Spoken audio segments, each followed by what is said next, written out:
What you are about to hear is highly classified. Pay attention and listen at all times.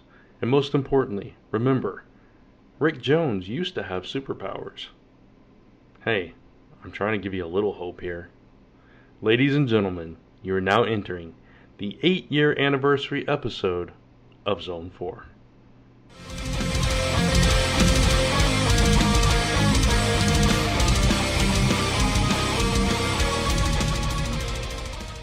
And welcome back to the Zone. I'm Brant Fowler. I'm Gordon Demowski. And I'm Captain Ron Fortier. And hey, this is a special episode, isn't it?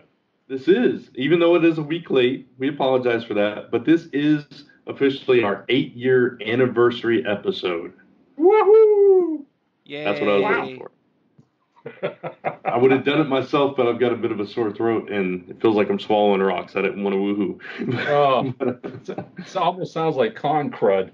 Yeah, it does. I wish I could blame it on a con. But anyway. Hey, look, first of all, for folks listening, we should mention that Chris won't be joining us because of a bereavement absence. Lost a family member, and our condolences go out to him and all his family. Absolutely.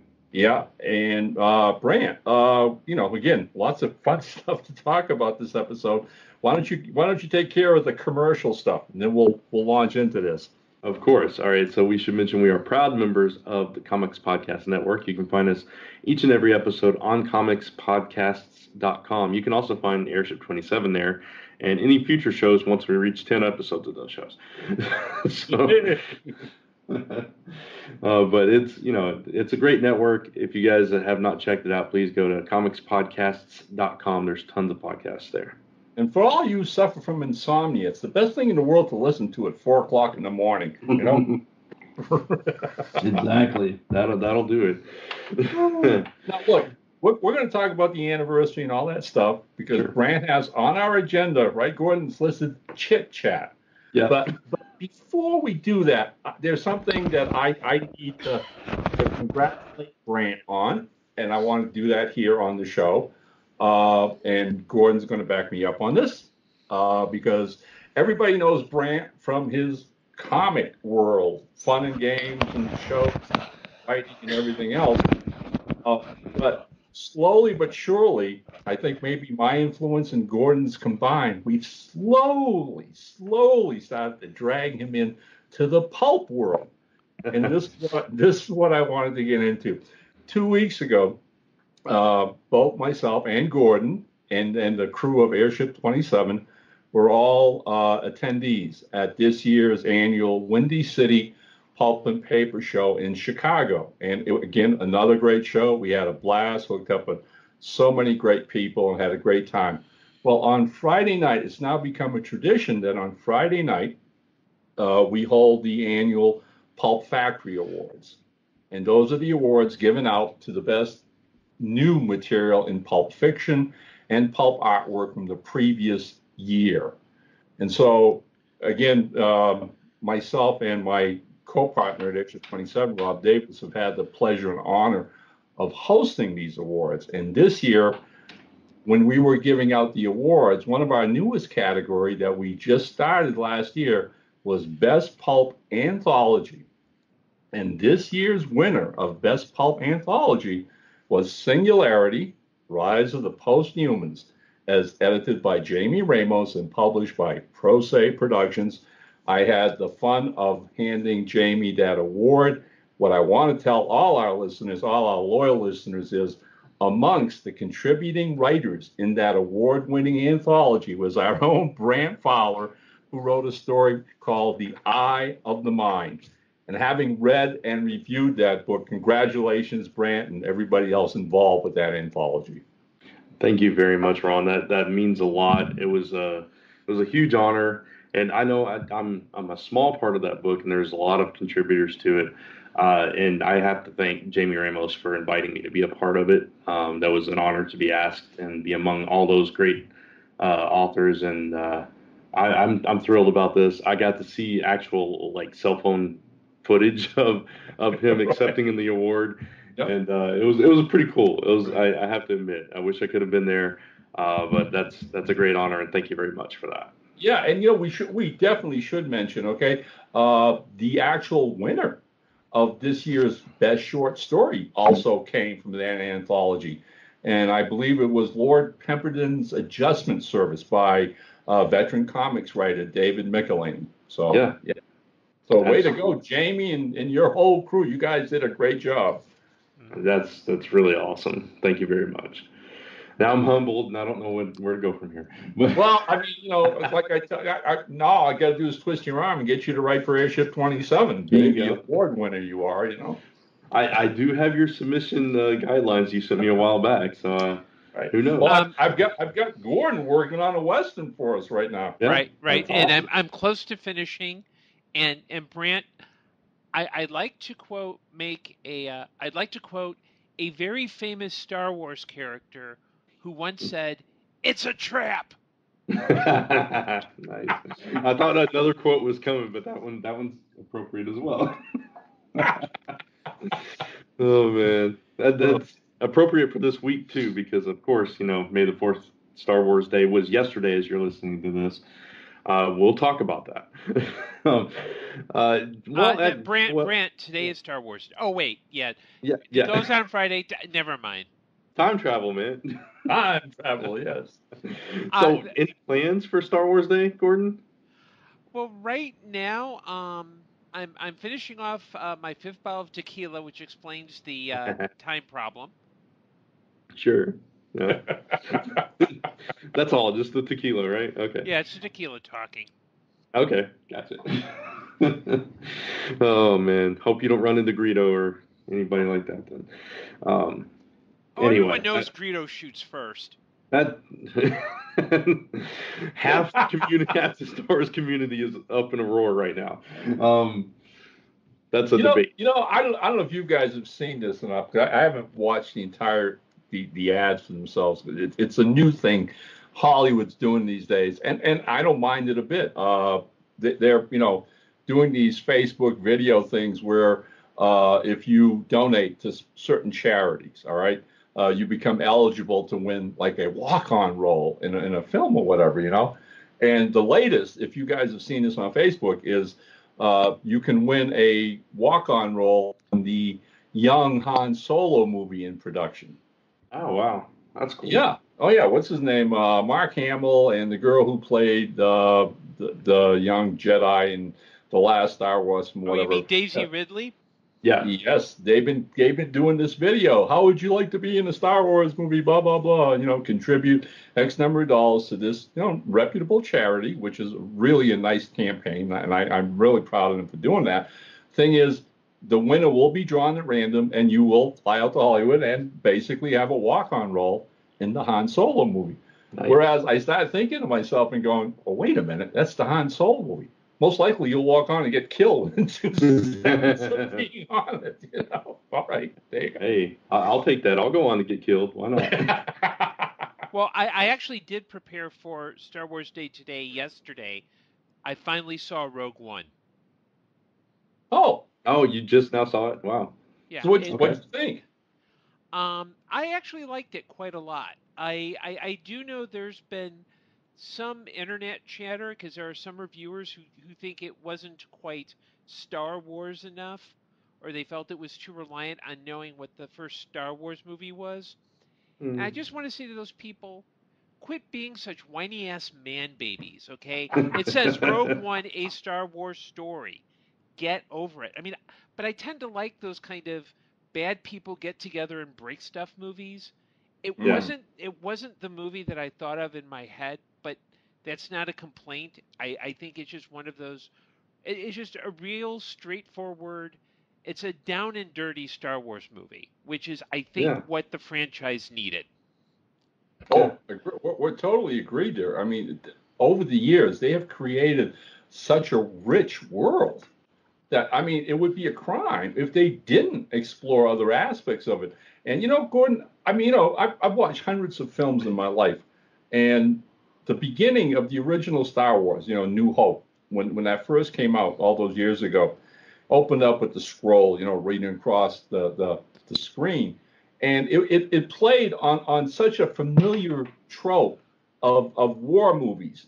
Because I don't know how many World War II movies I've seen that start with some British admiral talking to his commando group. And, the first things out of his mouth are, he holds up his paper and he goes, some of our brave, secret agents died bringing you this information. And again, like I said, that's such a familiar trope. And that's the way New Hope starts. Rebels striking from a hidden base, blah, blah, blah. And later in the film, we're told, people died bringing you that information about taking out the Death Star. And all these years, like, okay, so they're nameless. They're faceless. Mm-hmm. Who the hell are these people who gave up their lives to save the revolution and fight the Empire? And watching Rogue One, you sat back and went, wow, this really works beautifully. Because, again, by the time you get to the end and the segue into New Hope, all right, it's brilliantly connected. I think it's a well-written story. I think the characters are extremely well fleshed out, and you feel for them as the story goes along. So, I gave it major thumbs up when I saw it. I hope they're very smart and judicious as they start cherry-picking other independent stories like this. Mm-hmm. Yeah.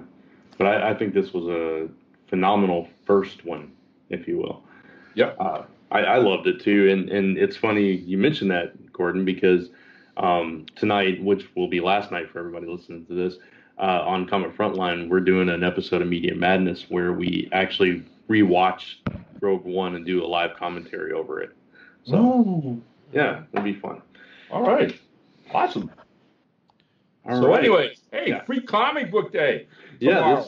Yeah, exactly. This weekend. And does anybody have any plans? I'll go ahead and say my plans because I haven't been to a free comic book day event since like 2009. For a couple of years I would order like some of the free comics off of Midtown because they'll put them up like 11 o'clock that morning, and then you can just go and snatch them and have them delivered to you, that's fine too.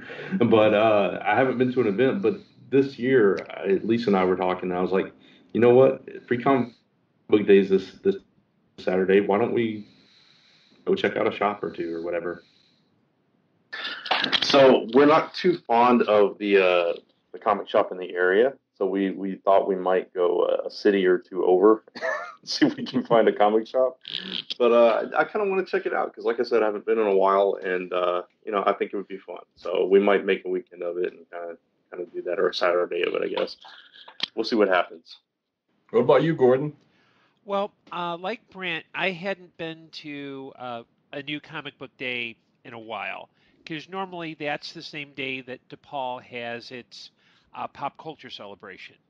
This year they're doing Harry Potter, and since I have no interest in Harry Potter, I think what I'll do is I'll head up to Third Coast Comics, which is run by a friend of mine, grab some free comics, and then head back down the Red Line to our live Doctor Who screening at Red Lion Pub. So I figured that way it gets me out of the house, but also it actually gets me amongst like comic people again.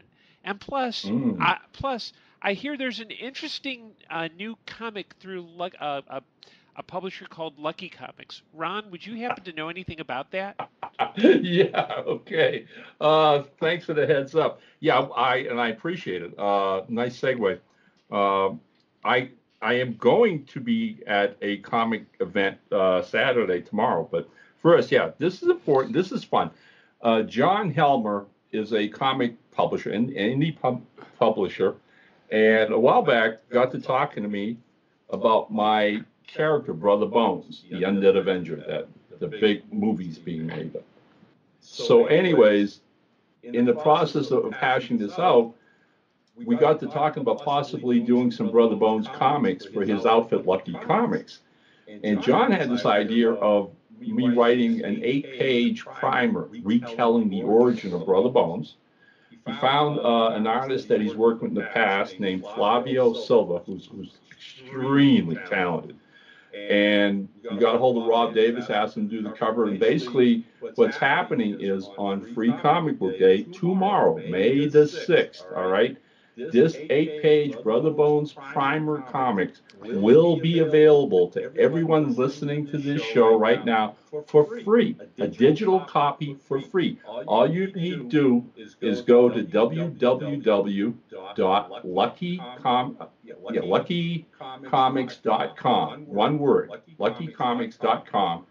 When he pulls up the page, you're going to find, I believe, 3 different titles that Helmer and Lucky Comics will be offering. One of them is the Brother Bones Special. Just click on it, and you will automatically download a free PDF of that 8 pages. And I couldn't be happier. It came out looking fantastic. Again, working with this young artist was a thrill for me. So there you go. So everybody listening, all you loyal engineers, free comics at luckycomics.com. Check it out tomorrow, please. As for Ron, here in the flesh and blood, for the last, 7 years since we moved out here to Fort Collins, Colorado, I've been very, very fortunate and happy to be a guest at Griffin's Games and Comics in downtown Fort Collins. Easily the finest comic shop in northern Colorado, run by Sherman and Leanna Sanders. They have at least 12 professional creators on hand every year. And guys, in the last couple of years, they have logged in well over 1,500 people through the doors from morning to afternoon. Talk about an event. They have Star Wars stuff. They have Star Trek stuff, cosplayers and prizes. The thing is huge. And knock on wood, Mother Nature is going to really help us this year because we're looking at like a day in the 80s for Saturday. So that's where I'm going to be on Free Comic Book Day. And hey, I want to wish all our loyal Legionnaires a really great Free Comic Book Day. Hey, if you've never been to a comic shop in your local area, please go out and support them, all right, and have some fun. Yeah, absolutely. And that's awesome about the comics. And of course, the link will be in the description below as well. I can't believe it's been 7 years since you moved out there. I didn't think it had been that long. It's by October, Brant will be going into year 8. Wow. It's crazy. Almost as long as the podcast has been going. Yeah, there you go. Yeah, celebrating 8 years of podcast, because that's exactly what happened. I no sooner started doing the show with you guys, I think it was like within 6-7 months we moved to Colorado out here, and then it's really scary. My mom, God bless her, who is still with us at 92. Told me all the time when I was a kid growing up, like the older you get, the faster time goes. And I don't know, Einstein's laws of whatever, okay? But it's crazy. It's absolutely crazy. Yeah. I mean, I know I'm younger than you, but I still, the older I get, it seems to go faster. Mm-hmm. Maybe it's just we perceive it differently, perceive time differently. Well, you do to a point, because ultimately, and I'm definitely not trying to be morbid here, okay, guys? Because when we were at Pulp Fest 2 weekends ago, Gordon and I, whatever. Gordon, did you have an opportunity to meet Len Levinson? Yes. Okay. For the uninitiated, Brant, Len is an original classic pulp writer from the 60s and 70s, all right? He's 82 years old. Wow. And he came to the show, walking around spry as a fiddle, okay? And, ever since my own, I had this like, I'm really up there in age now, all this. So here I am talking to Len. And I said, do you mind my asking how old you are, sir? He said, no, I'm 82. No, really? Oh, my God. And still active, still creative. All those things, It was like the biggest, splash of water in my face of the realization of, hey, what the hell? If Len can do this when he's 82, I'm still a young guy. What the heck, Yeah. I mean, hey, Betty White, right? Yeah. Hey, it's a number. That's all it really is. Yeah. Age is nothing but a number. Yeah. That's awesome, though. I hope I'm not spry at 82. But I come home and I told my wife, I said, I met this guy and we're talking, right? So she's looking at me for a second. I said, that's who I want to be when I grow up, Oh man. Heck, what am I talking about? I wish I was that spry now.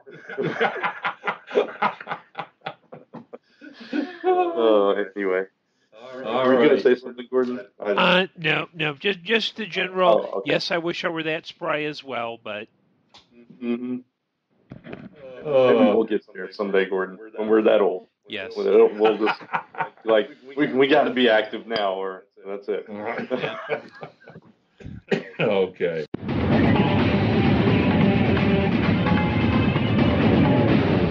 Comic book headlines.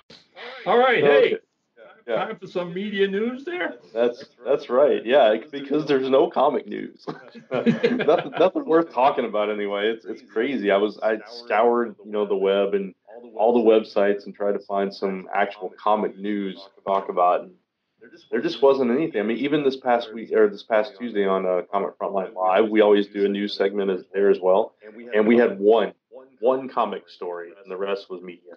That's Wow. it's the lull before cons, Yeah, obviously, right. Yeah. All right. So we do have some. The media news is huge, right? Yeah. We've got plenty of that. So let's jump into that first of all. Defenders video, which I know I only put the little teaser thing in there, but Ron, thank you for pointing us to the full trailer, which I did watch. Defenders released a trailer for their show, which comes out this August on Netflix. And I personally thought it was pretty cool. Ron, I know you're behind in your Netflix Marvel superhero viewing, but you Actually, gotta. I'm caught up. Oh, you caught up? Okay. I caught up with Iron Fist about a month ago. So I've seen them all. I've seen Luke Cage, Jessica Jones, and the 2 Daredevils. So yeah, honestly, and without really getting into this whole thing, because I think it's been bantied around enough online. All right, I still think Iron Fist was the biggest disappointment of them all so far. But I was really having high hopes for the Defenders. And man, that trailer just lifted my spirits, guys. I got to tell you that right now.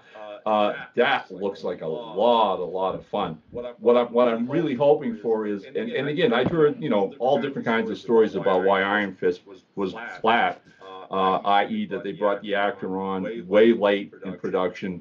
He never really had a really fair chance to get into bodybuilding or choreography or all that good stuff like choreography.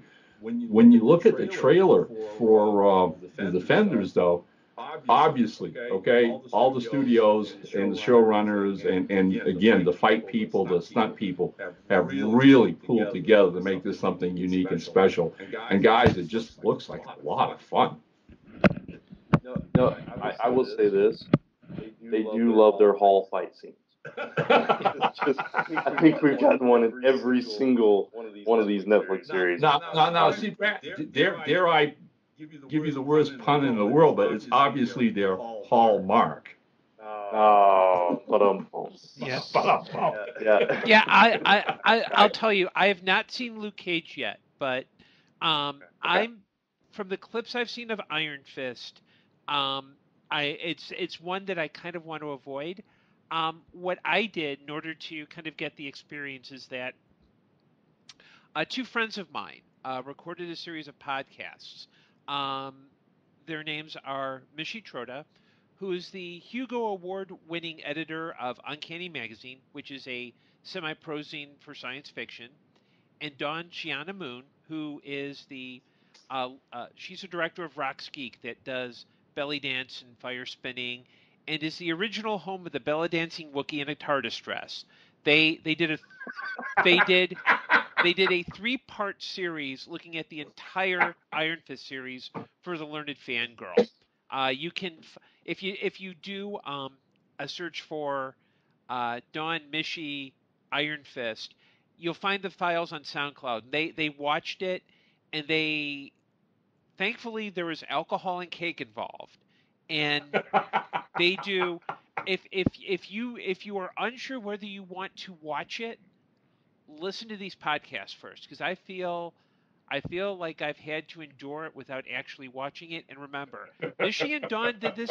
They put their sanity on the line as a public service. Wow. So I would encourage all of you to give this a listen. Again, do Iron Fist Learned Fangirl, Mishi Troda, Dawn Chiana Moon. They're 2 really good friends of mine. They're they're great human beings. Although I have some doubts about Mishi. I'm just kidding, just kidding. But give them a listen if you're curious about Iron Fist and are unsure whether you want to spend the Netflix money. Listen to them first, because then you'll go, hey, I'll get Netflix, but I'm going to watch Luke Cage again instead. So. Okay, I've got to interject here because I actually liked Iron Fist quite a bit. All right, for me, the weakest parts of all the Marvel Netflix stuff has been the second half of Luke Cage and 4 episodes in the middle of Jessica Jones. Aside from that, I get where you're coming from. Yeah.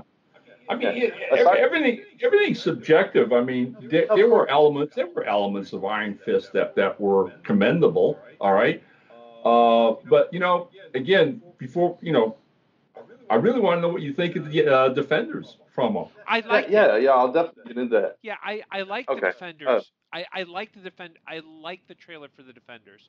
The main issue that I see with Iron Fist is that the lead actor, he does not look like he doesn't look like a son of privilege, an entitled white dude entitled rich dude who is fighting to maintain his corporate empire.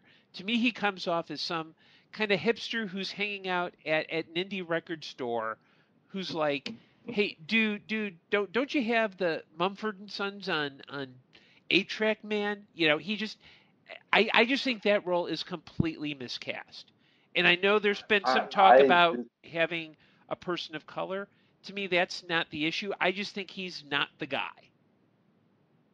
I disagree. I think he did a fine job, and if you get a chance to watch it, Gordon, I think you'll see why he's more of a hipster. But that's my take on it. Chris and I actually watched the entire series on a live show. Like, we did 4 nights in a row. We watched every single episode and did commentary over it. But I actually loved it. It's my second favorite one next to Daredevil. So all I can say is, Dawn, Mishi, I tried. I honestly tried. That's fine. Look, I know a lot of people disagree with me. All I want to say is Colleen Wing was great. Was absolutely awesome. I wish we'd have seen a lot more of her. Okay. No, I completely agree. She was definitely a highlight of the show.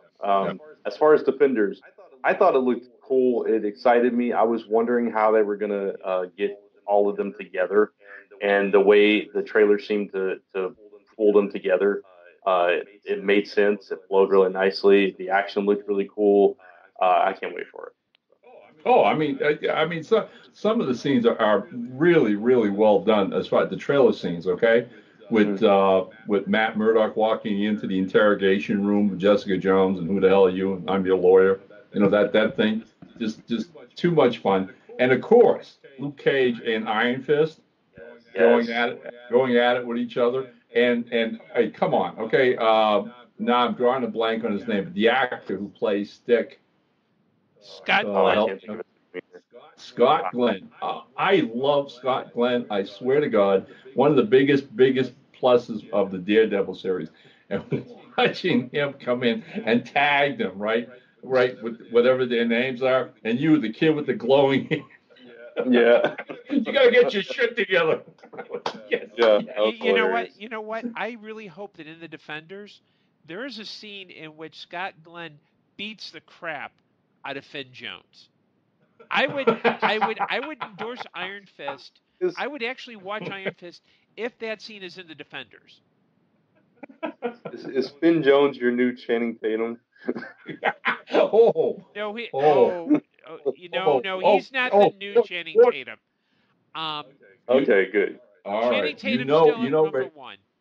In fact, that's why I loved Hateful Eight, is what happens to Channing Tatum 2 hours and 29 minutes into the movie. Okay.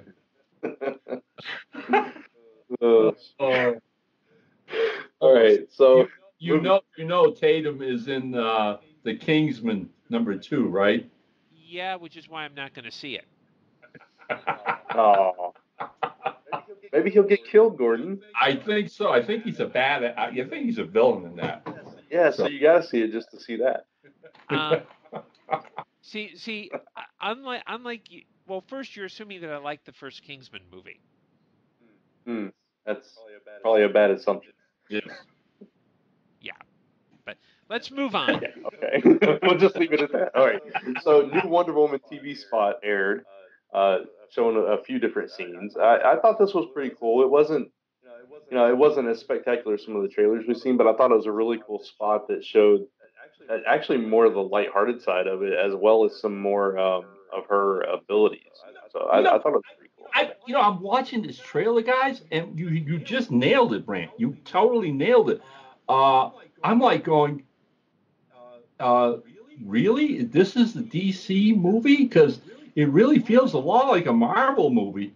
Mm-hmm. I mean, the action is spectacular, all right, and the humor is throughout the whole thing. It's nowhere as dark or as heavy as everything else DC's been shoveling at us, as far as cinema is concerned. It feels a lot more like a Marvel movie. Yeah, and I think too. I know there's been some chatter online about, oh, they're not promoting Wonder Woman enough.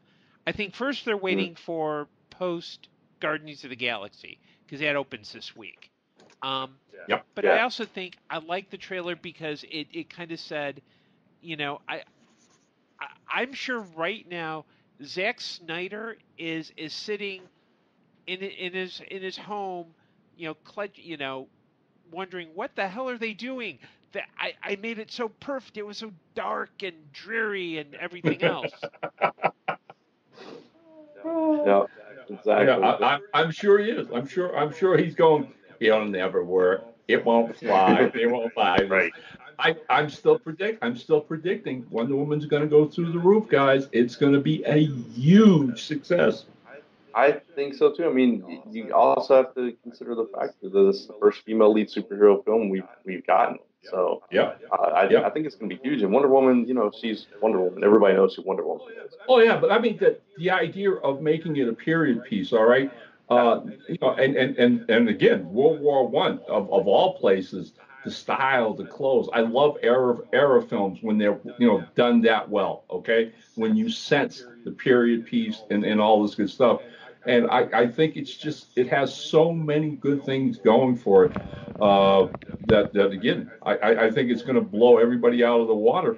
And if it's as big as I predict it's going to be, it's definitely going to make the heads at Warner Brothers turn around and look at Snyder and go, "Oh, really?" Yeah. Okay. Yeah. Exactly. I know a lot of people online are comparing it to the first Captain America movie, which it with both the tone and the period piece. That makes sense. Yeah. And I think they were classic comic book heroes. That's what they should be. Yeah.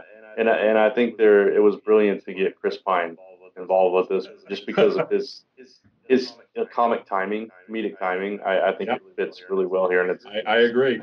I have seen him in small budget comedies that he did when his career was just going off, and he does that extremely well.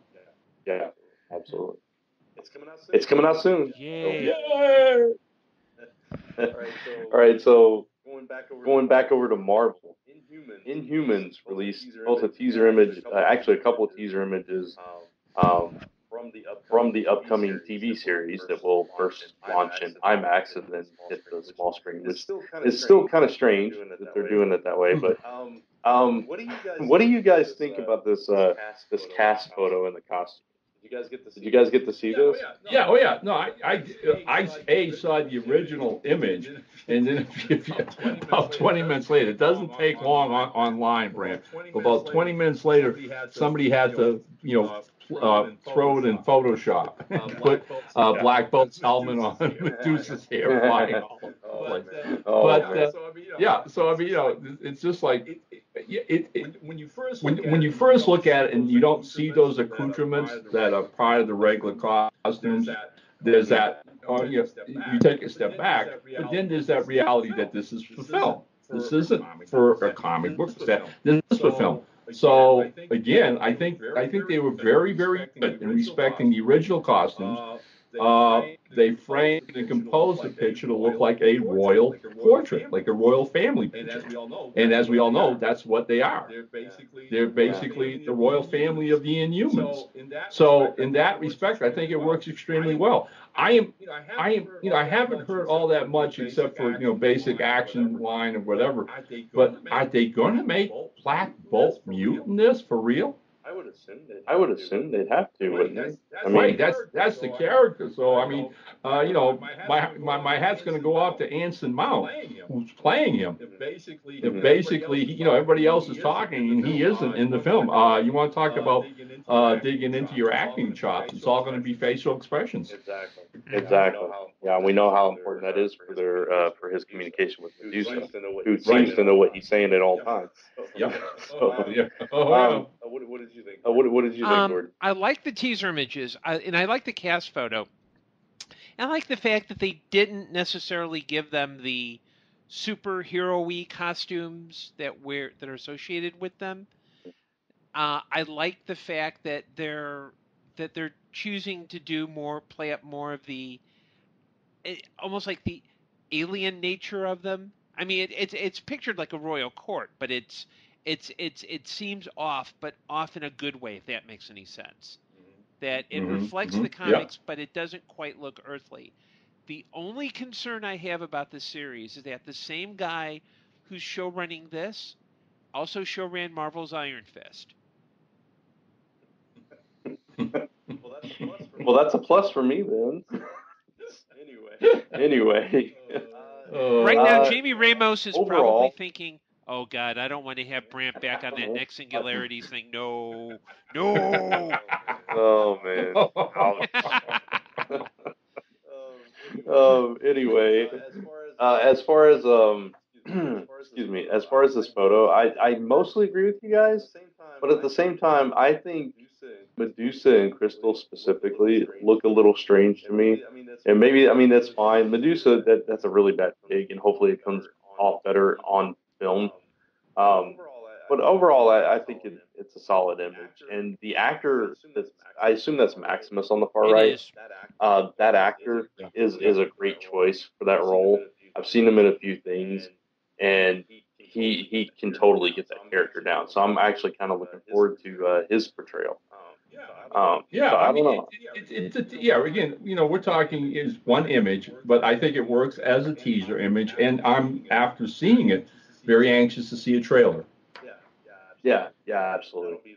That'll be the telltale right there. Yeah. All right. That's all we have about that, because that's all the information we have. Here's an interesting story. Superman KKK book heading to the big screen. I had to read that press release because I saw this heading, earlier this week on Facebook, and had what the hell does this mean? I mean, I'm envisioning, like the 1940s Man of Steel, punching the hell out of these white robe goons in the middle of the night someplace. All right.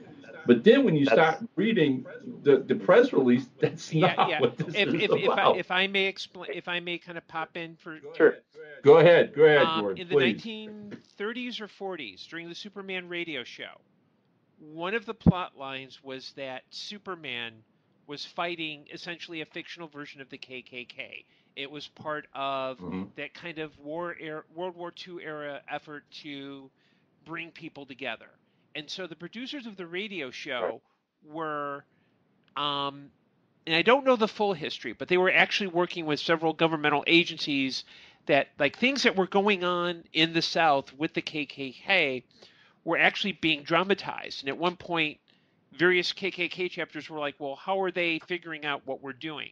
So this is not a story about 1940s era Superman fighting the KKK. The book is actually more of a, because I just reserved the book via the Chicago Public Library. It's more of a behind the scenes of how all these people came together to do that storyline. So it's kind of like think of it as like the movie The Founder with Michael Keaton. You think it's going to be about McDonald's, but it's all about a guy who rips two brothers off. I mean, And so Yeah. it's hard because the way that the article portrayed it wasn't quite, I wouldn't say it wasn't inaccurate, but it didn't give you the full story. It was kind of, it led you to believe it's one thing rather than it being another. So I'm right, and yeah, I mean, I'm interested. It's a disservice, Gordon. It's a real disservice because when you begin to understand the actual true story, it's a hell of a lot more dramatic and enticing than a make-believe fictional account of comic books. This you have to blame the Nerdist. I mean, because they're too busy catering to the kind of more like they're too concerned with being hip and cool and not concerned with being like truthful and accurate. Because I'm sure that there's some young person reading that going, "Oh my God, it's Superman fights racist." All right, and it did happen, but there's a context, and I think that whoever wrote that for the Nerdist, they and their editor need to learn some things about how you position a story, because the story they were kind of ambiguous about it, and I'm not. I want to see that movie. In fact, I want to read that book so that I can go to the movie and see them, see how they mess it up. On a slightly related note, and I just caught the trailer via Hulu. Hulu, I think starting on May 6th, is going to be showing a documentary called Batman and Bill, which is all about the filmmakers basically telling the story of Bill Finger, the guy who did all the heavy lifting with Batman. Right. So for all the Legionnaires out there, I wouldn't tell you to subscribe to Hulu, but if you wanted to take advantage of their free 7-day trial, I wouldn't stop you. That'll be a really cool documentary. I'm looking forward to that, actually. But yeah, with this article, they definitely buried the lead and picked up the hype, to get the clicks, obviously. Right. But it involves somebody going undercover, right? Yeah. Into the Klan. Yep. It's an interesting story, which, like you said, Gordon, it's much more than the title leads to believe. Interesting. All right. Because in the end, truth is a hell of a lot more interesting than fiction. Yeah, absolutely. So moving on, Logan gets a black and white re-release in the theaters. I actually haven't seen the movie yet, so I don't know if it's worthy of a black and white release. I don't understand why this movie of all movies is getting this, but it's interesting. Has anybody seen Logan yet? Yes. Oh, yes. Okay. And I liked it a lot. And there's a part of me that can understand why they want to take this approach. Because, I mean, they're trying to harken back to the 1950s series of existential noir films, okay, where characters who basically trying to eke out some kind of an existence in this world end up where bad things happen to them no matter what they do. They're victims of this cosmic unfeeling fate. And then by the end of it, they come to no good, okay? And noir films proliferated films back in the post-World War II era, the late 1940s and early 50s. There was that sense of, okay, well, the naivety of America prior to World War II, let's rip that away and show that, the good guys don't always win and blah, blah, blah. And that was film. That was noir film cinema. And there is an element of that in this particular story. I mean, it's basically the Twilight, tale of Charles Xavier and Logan and what's going to happen to him. And without, maybe somebody hasn't seen it, so I really don't want to, give a spoiler away here. But as you watch the film carry through and you have any sense of what we're talking about, those old noir films in the 1950s, you begin to see a lot of those elements in this thing, okay? Like they can escape their fate, that this is where their lives and stories were always intended to go. And in that regards, I think the director and the screenwriter really were paying some kind of homage to film noir, and want to take it that one step closer by making it a black and white film. And when you read the press release, it's that thing about, well, let's take away the blinders and the rainbow colors and give us a stark black, white, gray world. Again, which is a real tip of the hat to those films of the past. And I think it fits. I honestly think it fits. It will be very interesting to see it again now in black and white, because this movie does rely a great deal on emotion and atmosphere. Let me ask you: do you think one? I mean, I don't know how well the film did in the box office. Do you think one of the reasons might be that they wanted it to do better, so they decided to re-release it with this kind of repainting and try to get a few more numbers up there, or is it really just artistic? Look, there's no big budget movie that's going to come out of Hollywood that isn't interested in the bottom line. Sure. I mean, regardless of what they say, art-wise or whatever. But at the same time, when you read the press release, guys, it does state that they purposely shot it a certain way where they could bleach the color out later on. Oh, okay. So there had to be some intent on the writer-director's part that this was an option they would visit later on after the film came out. So that, here we go. I mean, correct me if I'm wrong, Gordon, you might have heard this too. They did that with the last Mad Max film, Fury Road. They did. And just to put this in perspective, I used my cell phone to look up the success of Logan. And Logan, as of March 20th, it crossed 500 million in the worldwide box office. Okay. So okay. I'm always a little leery whenever there's a re-release on top of a major release. It sometimes works. Right. Back in, say, the 70s, it would work when you had a film that didn't do so well. Like Blazing Saddles came out in 73, but it also was re-released later because it didn't do that well, because that was the first movie that I ever conned my father into taking me to see when I was 8 years old. Nice. Okay? And I haven't seen Logan, so I don't know if it's, I don't want to speak to whether it is a good movie or not. I can't speak to that because I don't know it. It looks intriguing. Right. And I could see if they, I could also see if they had chosen to film it in black and white as a deliberate artistic statement. This really kind of feels like they're trying to make another pass at at getting some money, which I understand that, Fox owns the X-Men property. They're probably trying to recoup their losses from that horrible Fantastic Four movie a couple of years ago. It just feels, it doesn't feel like this is a deliberate artistic statement. I think like Mad Max Fury Road, actually, it's such a good film that even if they waited a good amount of time before re-releasing it in black and white. Here it feels like a money grab. And I'm presuming that the film is good, that it stands on its own, that no matter what you do, I'll enjoy it. I just don't like the idea of, we're going to release in black and white just because we can.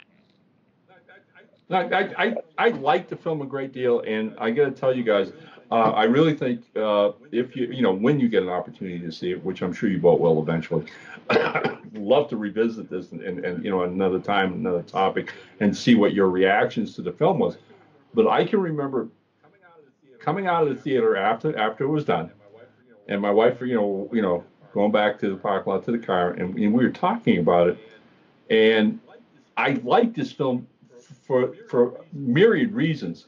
But the truth of the matter is, it made me think back on Bryan Singer's very, very first X-Men movie, and my feelings of giddiness of seeing that movie. It was one of the early precursors of what we, this whole trend now for comic book movies. And I never thought we'd ever see a good X-Men movie brought to the big silver screen. And I can easily remember those feelings of seeing that in the theater. So that watching Logan now, okay, it was like getting in the car. I looked at my wife and I said, you know what? It would be intriguing to sit down one afternoon or evening and literally pull out X-Men, the original X-Men, watch it, all right? And then immediately afterwards, watch Logan. Because whatever else happened in between, those really, they are the bookends. Believe me, okay? When you see Logan, those two are the bookends. One's the beginning, one's the end. That brings up an interesting point I want to ask you guys, because I don't know if you guys are aware.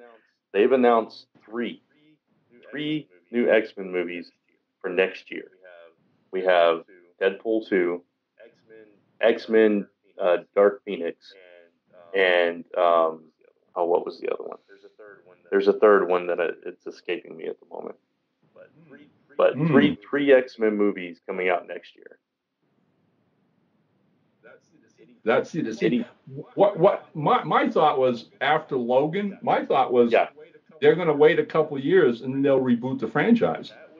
That would be the logical thing to do, right? Because I mean, no offense, but I mean, you can do Deadpool or any of the other characters, but wow, how do you do X-Men without Wolverine? Yeah. The other one is X-Force is the other one. Okay. Yeah. Sorry, Cable. Cable has already been cast. I completely forgot. Right. So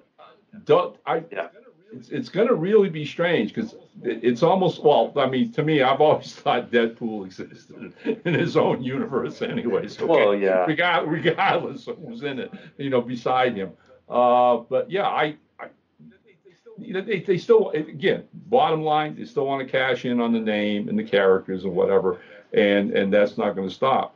But as far as the X-Men, that series, I really think it'd be smart if they waited and rebooted and then cast a new Wolverine, younger actors, and same thing they've done with Batman and Superman, all the others. Yeah, exactly. The interesting thing is too that they are revisiting the Phoenix saga already. I mean, it hasn't been that long. Yes.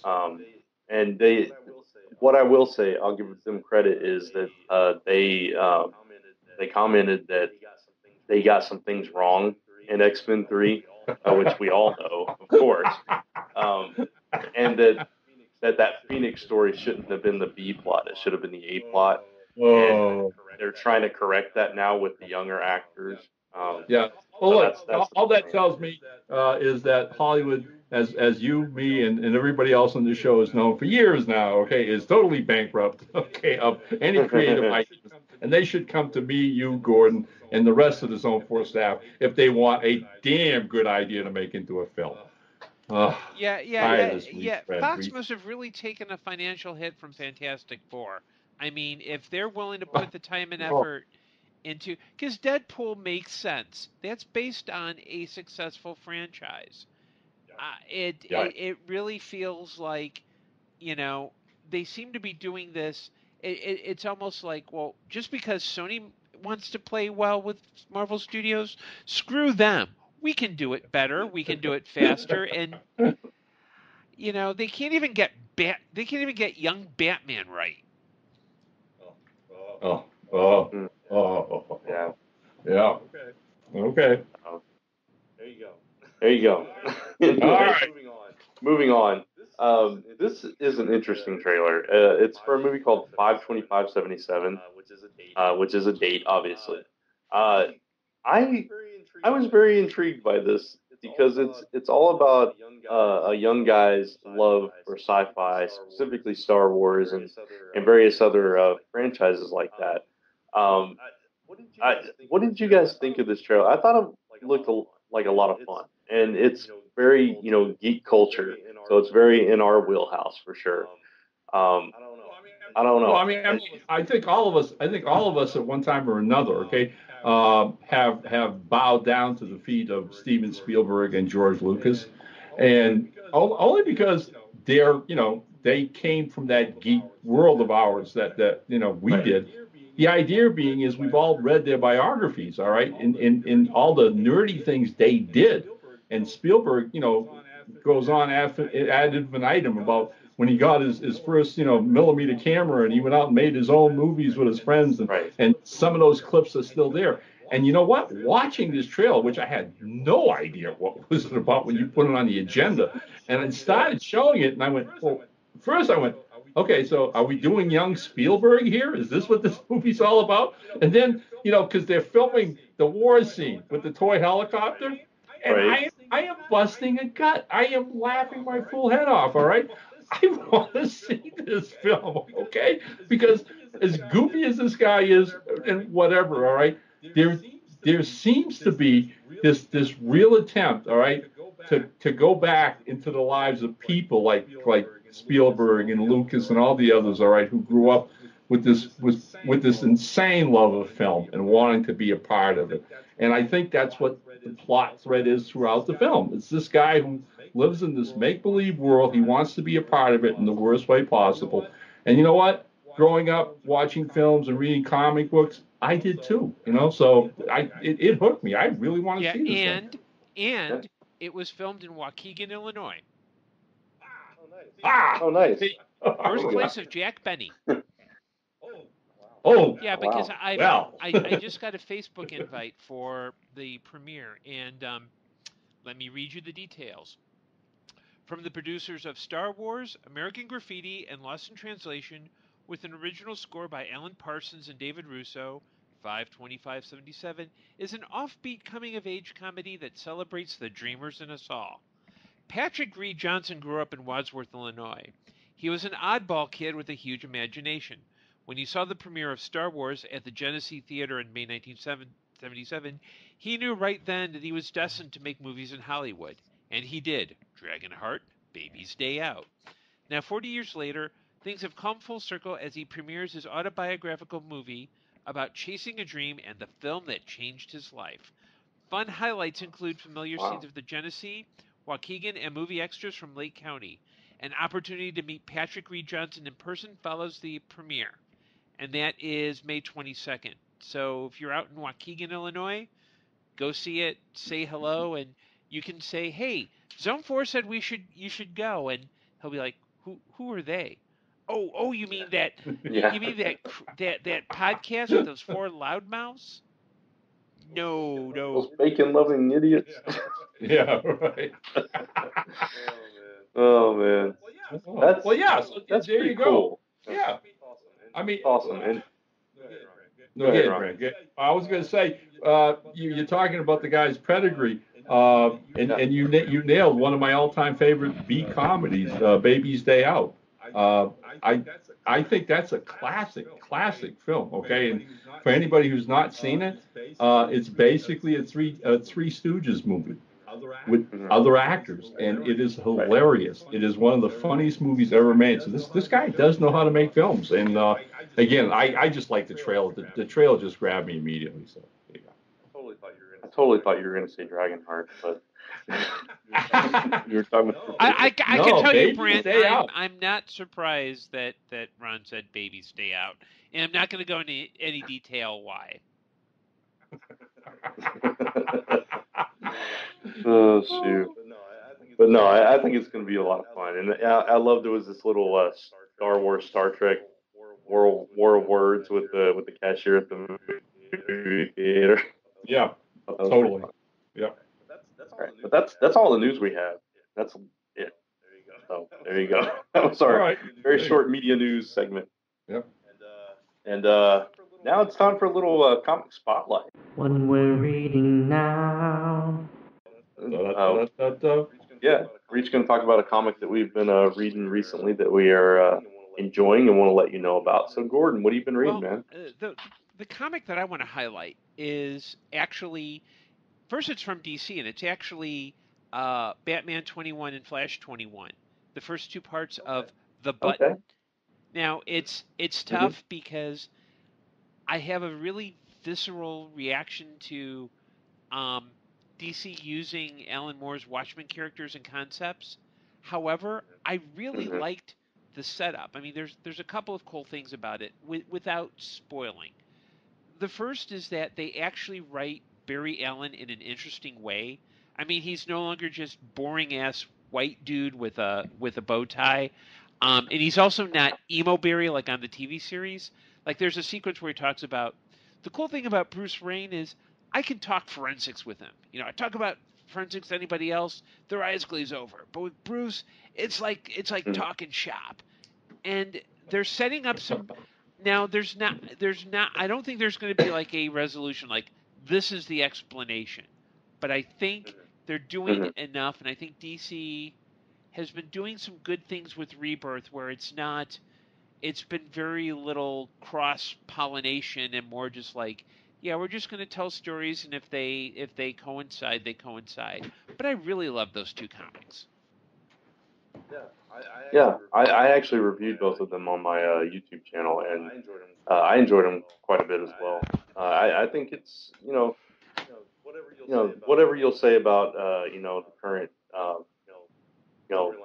storylines at DC. I think since Rebirth, things have improved quite a bit from the New 52, which had a lot of problems. And I think they're trying to fix things. And this is even though it's including the Watchmen.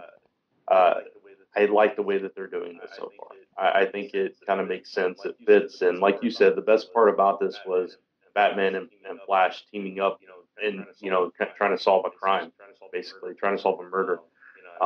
That's not spoiling too much, but a little bit. But anyway, I'll leave it at that. But no, I really enjoyed those as well. I'm actually glad you're liking them. All right, so Ron, what are you reading? Okay. This came as a real surprise to me. It's something I discovered online a few months ago. Because again, all the reading I do in the course of a couple of weeks or a month or whatever, there's a series of novels called Hard Case Crime. It was a publishing imprint that started just about 10 years ago now, out in New York, by a gentleman named Charles Arday. And the whole concept of Hard Case Crime was to go after some of these great crime thrillers written over the years from the 40s to the 50s and reprint them. At the same time, find new people to do this kind of classic, again, murder, mystery, private eye, crime fiction. And Hard Case Crime took off. It gained a big reputation in the publishing field and won awards, et cetera, as it deservedly, should have. So what happens is a couple of years ago, for whatever reasons, technical, legal reasons, they lost their American publisher and ended up hooking up with a British outfit called Titan Books. Okay. So now, Hard Case Crime novels are being published by Titan Books, all right?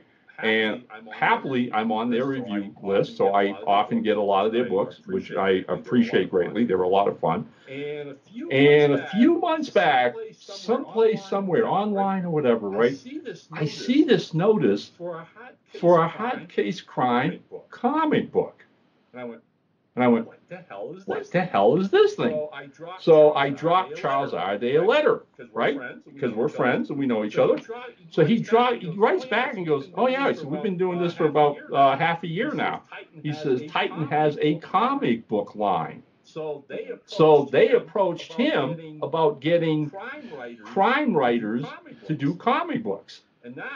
And now Titan Books has its own line of adult comics called Hard Case Crime, and they've put out several titles. They did a graphic novel, and they did a limited miniseries called Trigger Man, which was adapted from a screenplay by Hollywood writer-director Walter Hill. Now, you familiar with a film called The Warriors and Streets of Fire? In 48 hours. Okay. In 48 hours, right. That's all Walter Hill. Well, he had this screenplay called Trigger Man. That's about a prohibition hitman working for Al Capone. They turned that into a comic book, a limited series comic book.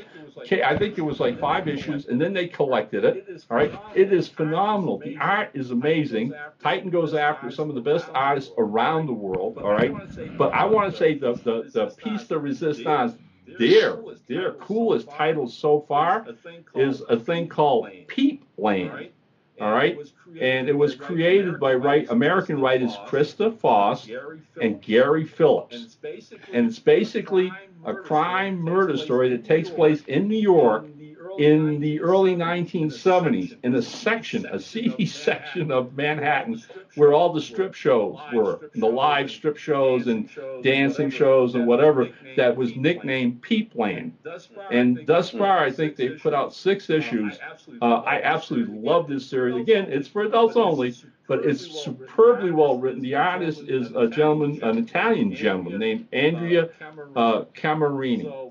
So that's my big props for this particular episode, okay?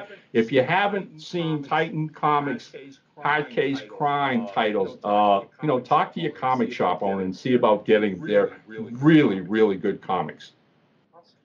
Awesome. That's really cool. I've actually read a few books from Titan. None of those that you mentioned, but I'll definitely look into them. I actually recently read a adaptation of the Tekken video game that they put out. Yeah, it was right. They have some sword and sorcery stuff, like you said, and they have some game adaptations and whatever. So yeah, they're a line to keep an eye on. Yeah, absolutely. I agree. All right, so the book I'm going to talk about is something that I know neither one of you have read or will read, but that's fine. It's not another Archie comic, is it? No. It's a WWE from Boom Studios. They have the license to do several WWE wrestling comics. And as a wrestling fan, it's pretty cool because for years and years and years, we've seen various wrestling books come out from various publishers. Marvel did one, Acclaim did a line, Chaos Comics did some, so on and so forth. But there's two problems with wrestling comics. They're either super cheesy or they take it completely out of context and make it like supernatural or make them an action hero or do something weird with them, right? Even WWE released their own line of comics a couple of years ago. They did a series where it was like this alternate reality kind of thing, and they had this whole. It culminated with like clones and all this. It got weird. So anyway, Boom got a hold of the license, and they actually pay tribute to the storylines that happen in the ring, which, if you're a wrestling fan, it's a lot about the action, but it's a lot about the stories too. And the way the book is structured, it tells the story of this specific wrestler, Seth Rollins, and his journey coming up from basically the minor leagues to the WWE and becoming champion. And he narrates the book, at least so far, and it takes the storylines that they portray in the ring as if they continued when they went backstage and in their normal lives. And it's really interesting because this particular wrestler, he's gone through a lot in the past couple of years. He's injured his knee and had to have knee surgery and miss WrestleMania and do all this stuff. And they covered all that in the book and showed him like working out to get back up there. And and whoever's the champ when he comes back is kind of in his spot, and he has to make his way back up there and everything. And it's really interesting, the journey of this character. So I appreciate the respect they paid to the industry as a fan, as a lifelong fan. I think it's really good. If you're a wrestling fan, you're going to really enjoy this book. I have to ask, because of a book like this, how's the production values and the artwork? The artwork is fantastic. The writer is Dennis Hopeless, who does a lot of Marvel books. Okay. He wrote Avengers Arena, Spider-Woman, various others. So, and the art is by Dan Mora, who did Klaus at also at Boom Studios. Okay. And it's fantastic. The likenesses of the wrestlers are spot on. They get the moves right, which is something another nitpick I have about past wrestling books.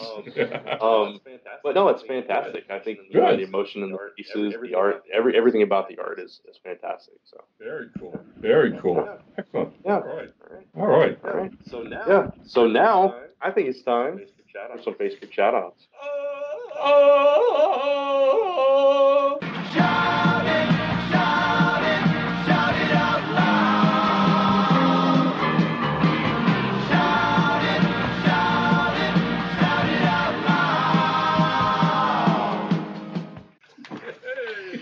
Hey. And you know what, Brant, you need to send me some more names. My list is dwindling rapidly. Okay. Yeah, please send me some names because I've got 3 on the list right now that I went in. I think I only had like 5 or 6 left. And so, trying to figure out which ones would work on this particular episode. I'm going to start off with, and this is typical, and it bugs me to some extent. Is a gentleman named Jose Alfredo Tang Quaquian. All right, I know I butchered that, and Alfredo, if you're out there listening, I apologize sincerely. All right. But as we're not connected, there's little on his Facebook, guys. Little at all. All right. I cannot be more honest. He has a picture of himself. Okay. And what can I tell you? If you were homicide and asking me to describe Jose Alfredo, I would be saying, well, middle-aged, balding with glasses, sort of looks like the Penguin. Okay, Wow. What can I say? No lights, no music lights, no book lights, nothing. Alfredo, if you're on social networking, tell us something about yourself. We'd really like to know. And, no slights here. Thanks for being a loyal listener to Zone 4. All right. So now, a guy that Gordon is going to raise his hand and say, I know Matthew Peters. All right, Matthew. From again, even though we're not connected, there's material here, and I know that he's a friend of Gordon's and Dirk Manning both. Right. All right. He is the submission editor of a magazine Gordon already mentioned on our show, which I thought was coincidental. Uncanny Right, Magazine. and I'd like to repeat, Mishy, I do apologize for that crack. But Mishy and I, just to clarify, our relationship, for those of you who've seen the show Leverage, is very much like Hardison and Elliot, and that's all I'm going to say. So Okay. Upset. All right. And so again, following Matthew's postings on his Facebook page, Brant, he's a fan of WrestleMania. Nice. Okay, and I have WWE from Boom. And you know what? I have to think that Matthew is perhaps one of the bravest souls I have ever encountered in my life, because he wears this absolutely ridiculous navy cap with a unicorn sticking out of it. So okay, now I'm going to have to stick up for Matt, because first off, his choice of headgear is his own. It takes guts to wear a unicorn hat. That's what I said. He also is behind 2 podcasts. One is the Cast Today, where he does a podcast for once a day for a month. In fact, I was a guest last year. He also does Digital Dumpster Diving, which is basically looking at like dollar store movies, old video games that they find cheap, and he's also the head of Mighty Inc. Productions, and he's on the board of Chicago Nerd Social Club. And he's a very fine gentleman as well. Oh, I agree. But like I said, that hat, okay, that takes guts. I have nothing but respect for him. You will never catch me in that hat. Never. Not going to happen. Okay? And Matthew, sincerely, really appreciate you, being one of our loyal Legionnaires. And wrapping up this episode shout out, we have Hugh Lessing, who is another middle-aged gentleman who's probably a member of the Hair Club. But he's a journalist, guys, at Daily Press. He studied journalism at Moravian, if I can pronounce that correctly, my tongue's tied, College. He went to Penn Argyle Area High School, lives in Norfolk, Virginia, and a lot of his Facebook page is taken with some of the articles he's written from that particular area dealing with the U.S. military and a lot of their cruisers and ships and whatever. It's pretty amazing stuff. He also is a huge Star Trek fan, because he mentions on his page, and again, this is a qualified, professional journalist, all right? on his recent trip to the Smithsonian Institute. He was much more interested in the live model of the USS Enterprise than he was of the Apollo space capsule. So you're one of us all the way. And that's it for this episode shout out. Brant, please tell all our listeners how they can get a shout out and to sign up, please. All you have to do is head over to our. Pretty soon I'm going to be shouting my relatives, and that's not going to be pretty. All you have to do is head over to our Facebook page at facebook.com/Zone4Podcast. Hit the like button, and you will get a shout out on this show eventually. And promise it'll be next week, next month, next year, but it'll happen. And with that, it's topic time. Topic time. It's topic time. All right, so for topic time today, we are going to be talking about the first two issues, or technically issue 0 and issue 1 of Marvel's Secret Empire, the very controversial story that is got the entire comics community split right down the middle pretty much. And we're going to talk about that. Chris is with us now. Hey, Chris. Hello. And so what we're going to do is we're actually going to pause and let you hear. I say hello, and then you say, "Well, wait a minute, we're not here yet." Okay, I'm not here yet. You are here. I'm here. You are here. You're Hello. valued here. Hi. Hi. Thank you. So now that we know Chris is waiting in the wings, what we're going to do is pause and let you hear Gordon's thoughts that we recorded before he stepped away from the show as well. And then we're going to kind of bounce off of that. Chris and I are going to listen to Gordon's thoughts, and then we're going to give our own thoughts, and we'll see what happens. So here you go. Let's listen together. All right, so Gordon, I know you read 0 and 1 as well. What did you think of it? To be generous, I thought the story was rather familiar. I think a lot of, as I read both the 0 issue and the number 1 issue, and to be fair, I had read the first couple of issues of Captain America back, when he was starting to be Hydra and just kind of dropped off. But I felt like I had seen elements of that story before. The whole split up a team and the bad guy takes over is a familiar trope. I saw elements from Marvel Squadron Supreme, Kingdom Come, even the animated Justice League episode, The Justice Lords. The other thing that kind of, and maybe it's just that I hadn't been reading Marvel throughout, it felt like the character of Cap, that Nick Spencer was trying to hedge his bets, that it was portrayed as the same earnest guy, but just Hydra, not super evil, not super demented. I mean, it wasn't bad. I like the art. I really like the art.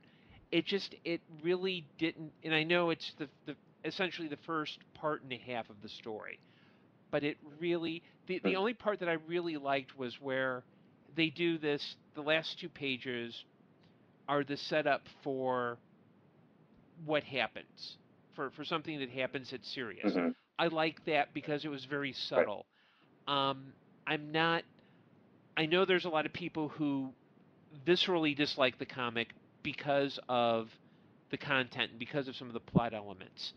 I think part of the challenge is, if the political situation right now were different, I think the reaction might be more of a, oh yeah, Captain America turns evil, whatever.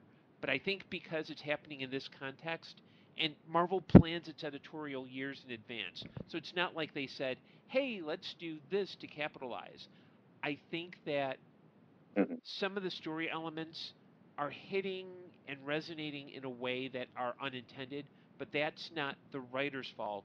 That's just a coincidence. At the same time, just to interject, Nick Spencer is actually a very political person. I think before he was a writer, he was actually involved with politics. And so I'm sure that influences quite a bit. Yeah, and I did not know that. So it makes sense. I'm just not sure. I think this is a story that, like, it's the worst thing I can say about this is that it's something that I've seen before. I think it's Okay. I think it's a good I think it's a valid idea. You know, the person you trust most of all turns into the greatest evil. I think that Right. part of why, and I know there've been a lot of people who've reacted violently against it. I think part of it is the whole issue of Hydra are Nazis. Well, and there are some friends Yeah. who've defended it saying, well, no, Hydra's no longer Nazis. But that's, and Marvel's kind of Yeah. actually backstepped throughout the years. When you have that Right. history where you can't decide where it's come from, and even in the movies, you know, Hydra is the offshoot of the Nazi Party that makes Hitler uncomfortable. Mm-hmm. And so Mm-hmm. I think Yeah. it's hard to separate that. But I also, however, think that at this time, and given as what you said, Spencer was a political dude. I think it's resonating for people in a way that is, if you're, say, a person of color or you're Jewish, the whole idea of Hydra, even if you try to backpedal and say it's not Nazism, that resonates in a negative way. If and Yeah. Yeah, for me, I have a visceral reaction because both my grandfathers served in World War II. Um, my mom's father was a medic in the Philippines, and my dad's father was artillery in Saudi Arabia. I'm also Polish, and Right. Polish people and Nazis don't go together well. So you have No. to so I have to. That's the filter with which I'm reading this. I don't think it's. I think if you're going to sell comic books, this is the way you kind of have to do it. You have to do these sudden reversals. But I can't really say it's not a horrible comic. I think because this is all set up, these are all tropes that I've seen before. Um, I would I would cautiously go into issue 2 to follow the story along. But if with issue 2, I'd probably be thinking, uh, do I really want to follow along? I did like the idea that there's like these different factions. There's like that Hydra is basically run like a bureaucracy. You know, I like that idea.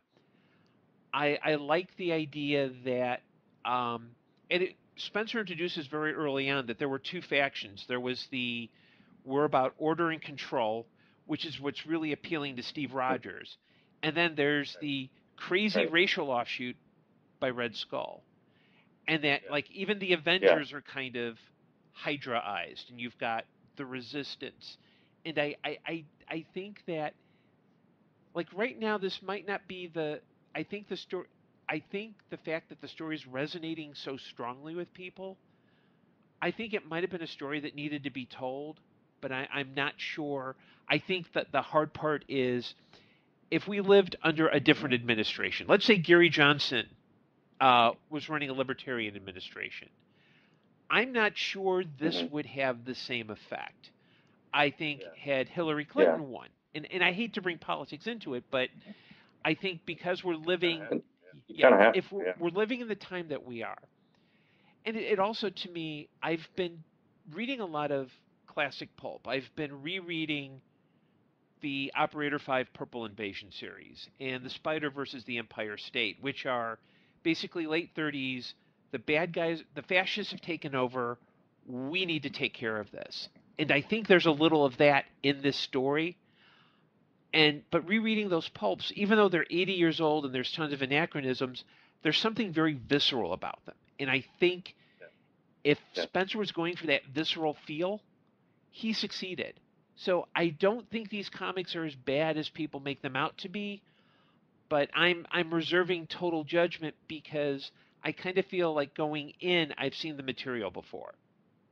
But I would check out issue 2 and issue 3, just so that I'd like to see where they're going. Honestly, I liked issue 0 better than issue 1. I actually like the setup, even though it is something that we've seen before. I like the way that he systematically took everything down. Um, but I mean, I completely understand where you're coming from with, you know, the political landscape and, how people's reactions would obviously be to this storyline as it is. What's interesting to me is going to be the aftermath because we know it's going to change. We know he's going to get his memories back at some point, and having to deal with what he did, I think, is the more interesting story. Yeah, and You know what yeah, and I think too. I know that a lot of this is what's driving it is the Cosmic Cubes rewriting Steve Rogers' history, and the Mhm. big bad, and it's spoiler alert is that Hydra's trying to set it up so that they make this new history the real history. I think Right. because there's the inbuilt there's the inbuilt reset switch. What I'm kind of hoping is that in the middle of the story, the reset switch is pressed, and then all of a sudden now there's this totalitarian regime. The dude who is supposed to be in charge of it is no longer in charge of it, and seeing how that Mhm. plays out. So I'm kind of with you on that. That's why I kind of want to keep with it because I don't think it's the story that people think it is, and I understand why Mhm. some people would want to stay away from this. But I want to Yeah. see that outcome. I want to see what happens. Right. That's the Right. story I want to see. So I can't. I I think it's. I don't hate the nicest thing is I've seen it before, but I'm curious to see where it goes. Yeah. Okay. Mm-hmm. Fair thoughts. Absolutely. And thank you for No sharing problem. them with Thank us. you.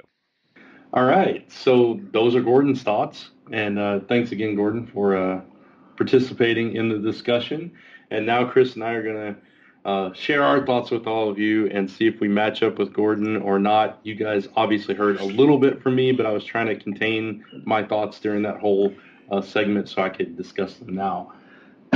I will So, agree with you right yeah. now about Nick Spencer because with Nick Spencer being very political, that's Mhm. why I think it works for Captain America because Captain America was always a very political comic book. I mean, the first appearance of Captain America had Captain America before World War II happened, punching Hitler in the face. That was his Right. first appearance ever.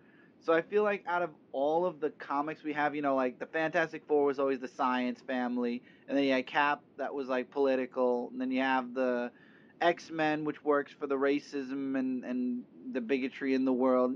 Every Mhm. book has its little place in, Marvel.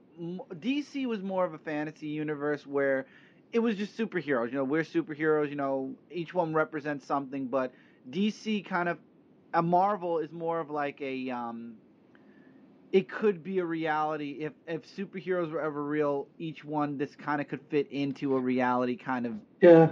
deal. No, I completely agree with you. I think where DC tried to give you something greater to look at, you know what I mean? It tried to be better than our world. Marvel was more focused on being more relatable. Right, parallel. It ran parallel to our world in many ways. Yeah. hmm So, yeah, I completely get that. And that's why So, Marvel was always darker than DC. That's why. yeah, a little grittier, but still, I feel like Marvel is more. Well, this, I'm not even gonna go there. That's Right. a whole other Yeah, podcast. it's a whole other thing. But no, Right, I'm not saying bad on either side. Both right, of them right. have their positives and negatives, but that's why Marvel always kind of felt more grittier because the world is grittier. DC always tried to make everything look cleaner and brighter than hmm what reality was. Fake cities instead of real cities. Yeah. Oh, yeah, that's another thing. That's right. Yeah, Yeah, Gotham. Well, Gotham exists, and there is a Metropolis, Illinois, but yeah, but those specific cities. I mean, we all know yeah, Gotham is New York. I mean, come on. exactly. Oh yeah. Oh yeah. And sometimes Metropolis is New York if you watch the Yeah, Reeves movie. So. it just depends, They're Depends whatever interchangeable. whatever they want to do. Yeah. But yeah, no, Marvel doesn't put no fake cities At least to my knowledge, I don't think they put any fake cities. It's all real, you I know. think it's all real. Who knows? There may be a fake one in there somewhere. Kunlun is fake, I'm sure. That Well, that's yeah, I yeah. mean stuff like that, of course. Anyway, we're getting way off track. Yep, going back on Uh, track. yeah, going back on Nick Spencer, definitely political minded, and this is a political story, no matter what you want to say. And Gordon kind of touched on the controversy of this whole thing, and so no need to rehash that part of it. He did a Right. really good job of defining the problem people have with it, and I agree. I mean, I understand people's issues with this story being told. At the same time, I still think it's more interesting what comes after this. So. But going into issue 0 and issue 1, I'm going to try in my mind to separate the two just for discussion purposes. It's kind of hard because they blur together because they came out one week after another. I'm losing my voice. And also with issue 0 though, it was really more of a Yeah. to sum it up, it's basically the day that Captain America, like Hydra, attacked, and instead of Captain America fighting them, he basically said, "Oh, surprise."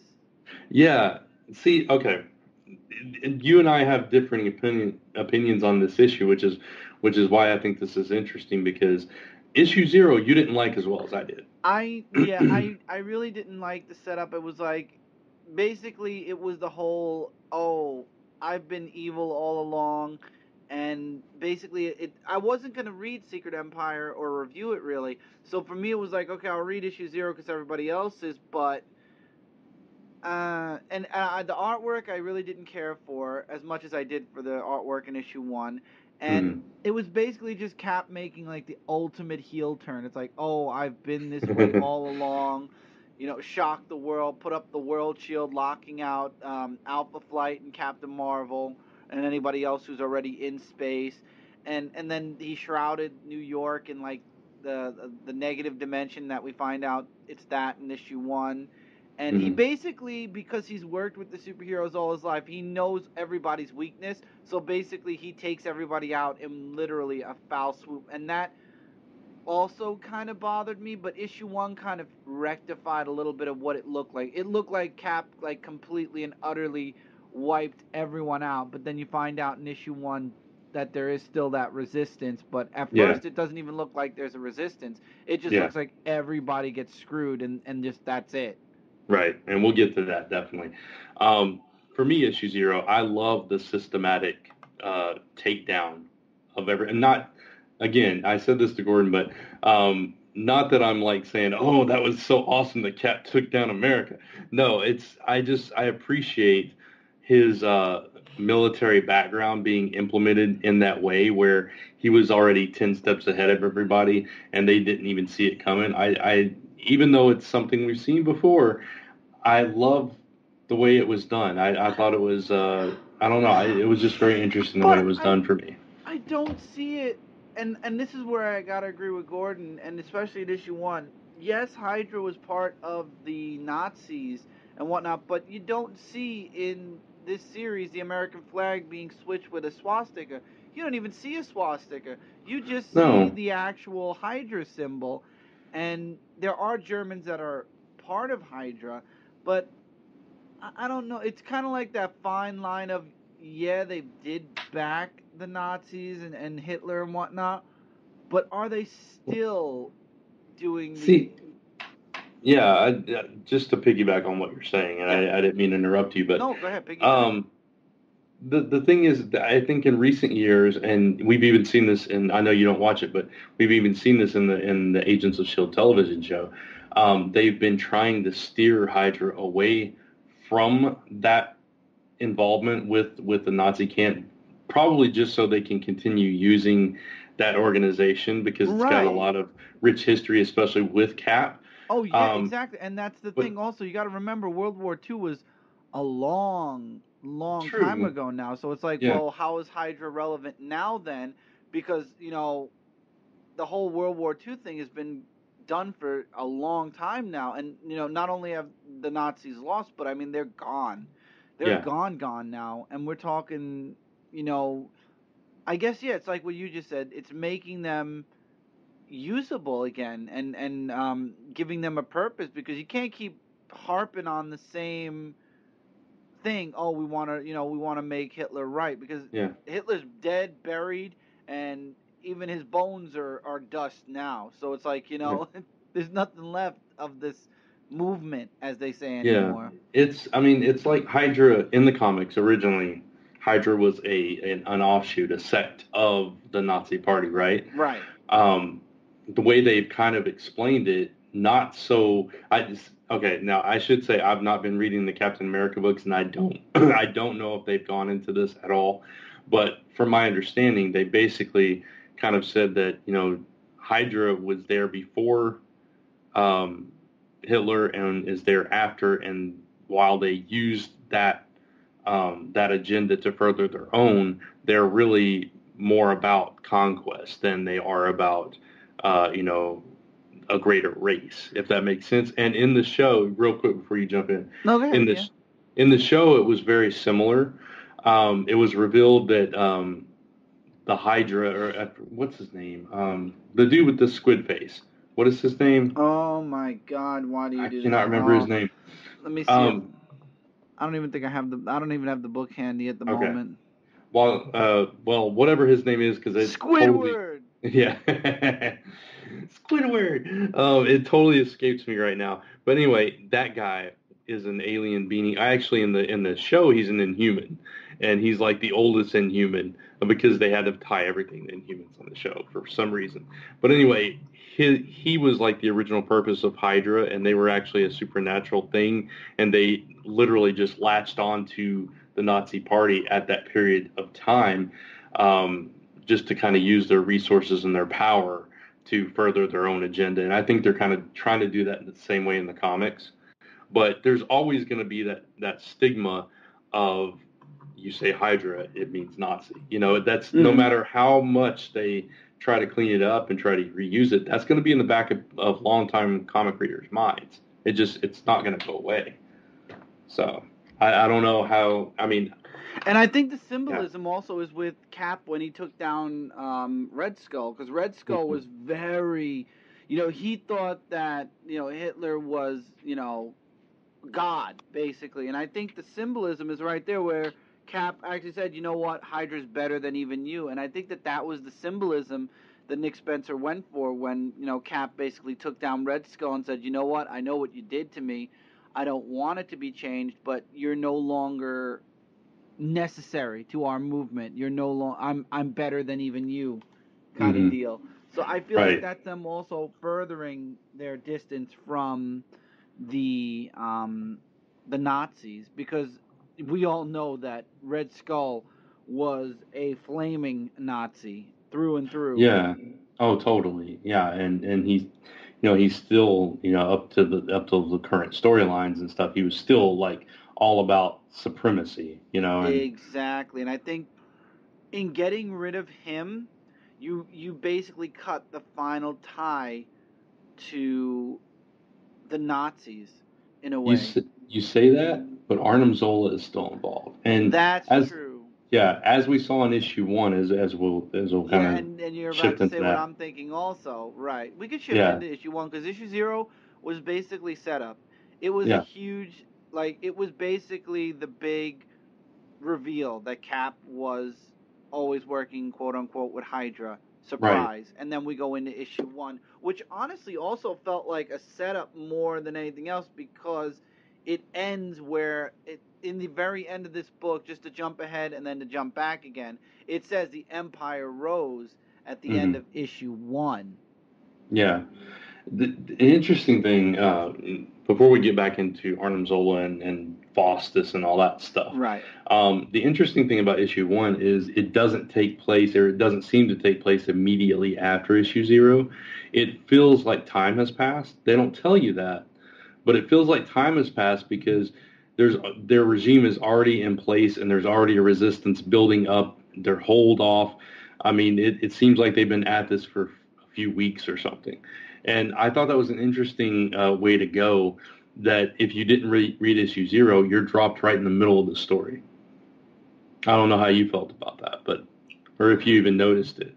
I did that there was a bit of a gap between where the first issue started and where the last issue ended, but I think they did that on purpose so that Yeah. they could they could really show you, hey, this is what's happened Right. in the time frame of, I know it only looks like it's been a couple of months at best.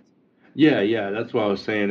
It's not a long period of time because the Shatari waves are still hitting Alpha Flight.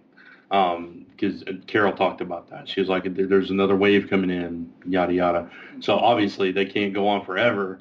Um, but yeah, so I would say at minimum a few weeks, and like you said, at maximum maybe a month or two.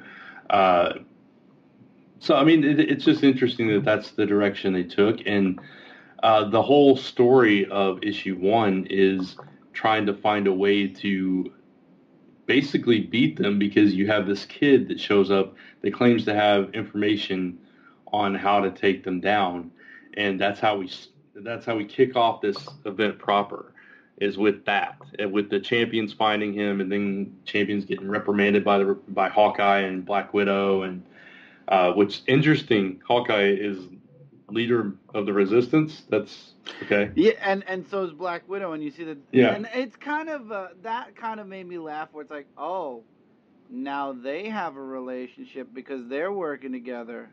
Bucky, if Bucky was still around, he'd be a little pissed. Just saying. Yeah. So, okay, this issue for me, I liked it, but at the same time, I thought it started off very slow, and we got a lot of what's the word that I'm looking for? Not narration. That's not the word I'm looking for. Information. We got a lot of information through the newscast that Cap was watching, and so on and so forth. It gives you kind of. I like that in a way where they didn't spend an entire issue doing all the changes. They kind of just summed everything up that's happened in like a page or two. That was nice, but at the same time, it was like, really, we go from he turned to an info dump.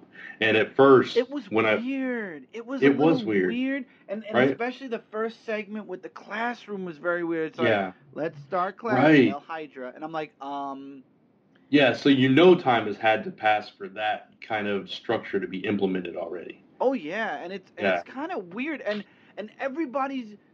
It's like you'd think that the United States would be like people, not just this small resistance, but you'd think in general there would be a greater populace against it. Yeah, but it looks like people just conform to it. Yeah, that's the mystery that we have before us, is how in the world people conform to this so fast. Okay, go ahead. I was just gonna say, and his team of Avengers, which we'll get. Just took it exactly. Yeah, okay. It's like, wait a minute. When did Vision, Thor, Odin's son, and who else was it? Deadpool makes sense. He's an idiot, and he'll just play it off that he's a dope. And Superior Octopus makes sense too. I mean, Superior Octopus does too. But everybody else on the team, Vision, Thor, who else was on it? I'm trying to remember off the top of my head. Scarlet Witch. What? Yeah. What? Well, would Scarlet Witch be behind this? I don't know. There's got to be something deeper going on. And we know that.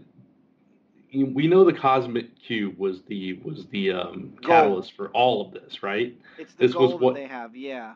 Yeah, it's what caused all this, but they don't have that anymore. When I was doing my review, I'm glad you brought the Cosmic Cube up. As I was talking about the book on Frontline, I have my review up on Frontline. Do you know that when I finished the review, I realized, holy crap, I never talked about the Cosmic Cube, because in the book it is so underplayed.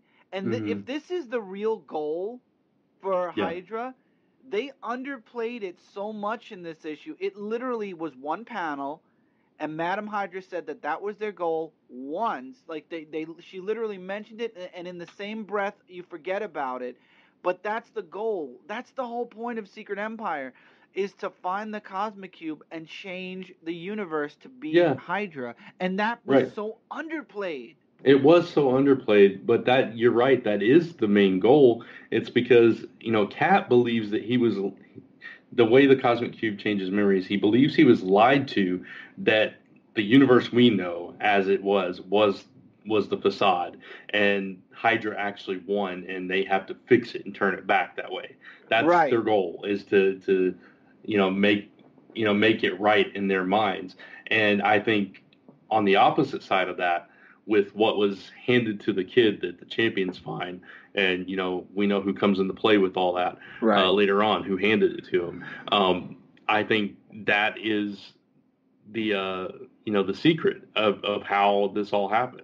This And is, I could kick Tony Stark because the kid has a flash drive from oh, Rick that was so Jones. frustrating. So it was yeah. like, I have to say who it was because we're gonna get into it, I'm sure. So he has his flash drive. He hands it to Tony. Spoiler alert. Yeah. You could put that in a little bit before here, maybe, but yeah, this is where we're really starting to get into it, though. So right. So Tony frustrated. I'm glad you said that because that whole scene frustrated the hell out of me too. Because he's like, "Oh, we tried this and people died. We tried that and more people died. We give up." You give up after just 2 tries. Need I remind you that there were other events where you did Civil War 1 and 2, where your body is no longer part of your mind because it was another war, and you're giving up after just 2 tries. Yeah, and especially if I don't remember if the kid told Stark. I know he told somebody. I don't remember if he told Stark who gave it to him. Yes, but he if did. If Stark knows who that's coming from, he should know that it's valuable information. You know what I mean? Yeah, and he just throws it away like, oh well, whatever. That's Thursday's pile, yeah. Wednesday's pile. Wednesdays. I thought it was Thursday. No, it was. I think the kid said it was Monday, and he's like, "Yep, well, Wednesday's in 3 days."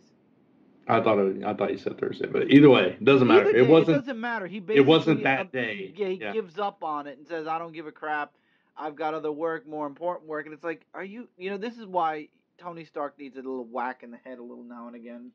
Yeah, but again, it's just the AI Tony Stark, right? It's not actual Tony Stark. Right.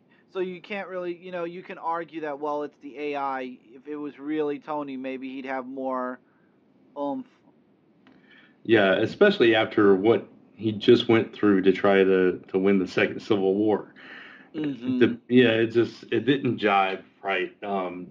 I don't know why they went that direction with it, but all right. So here's the major spoiler.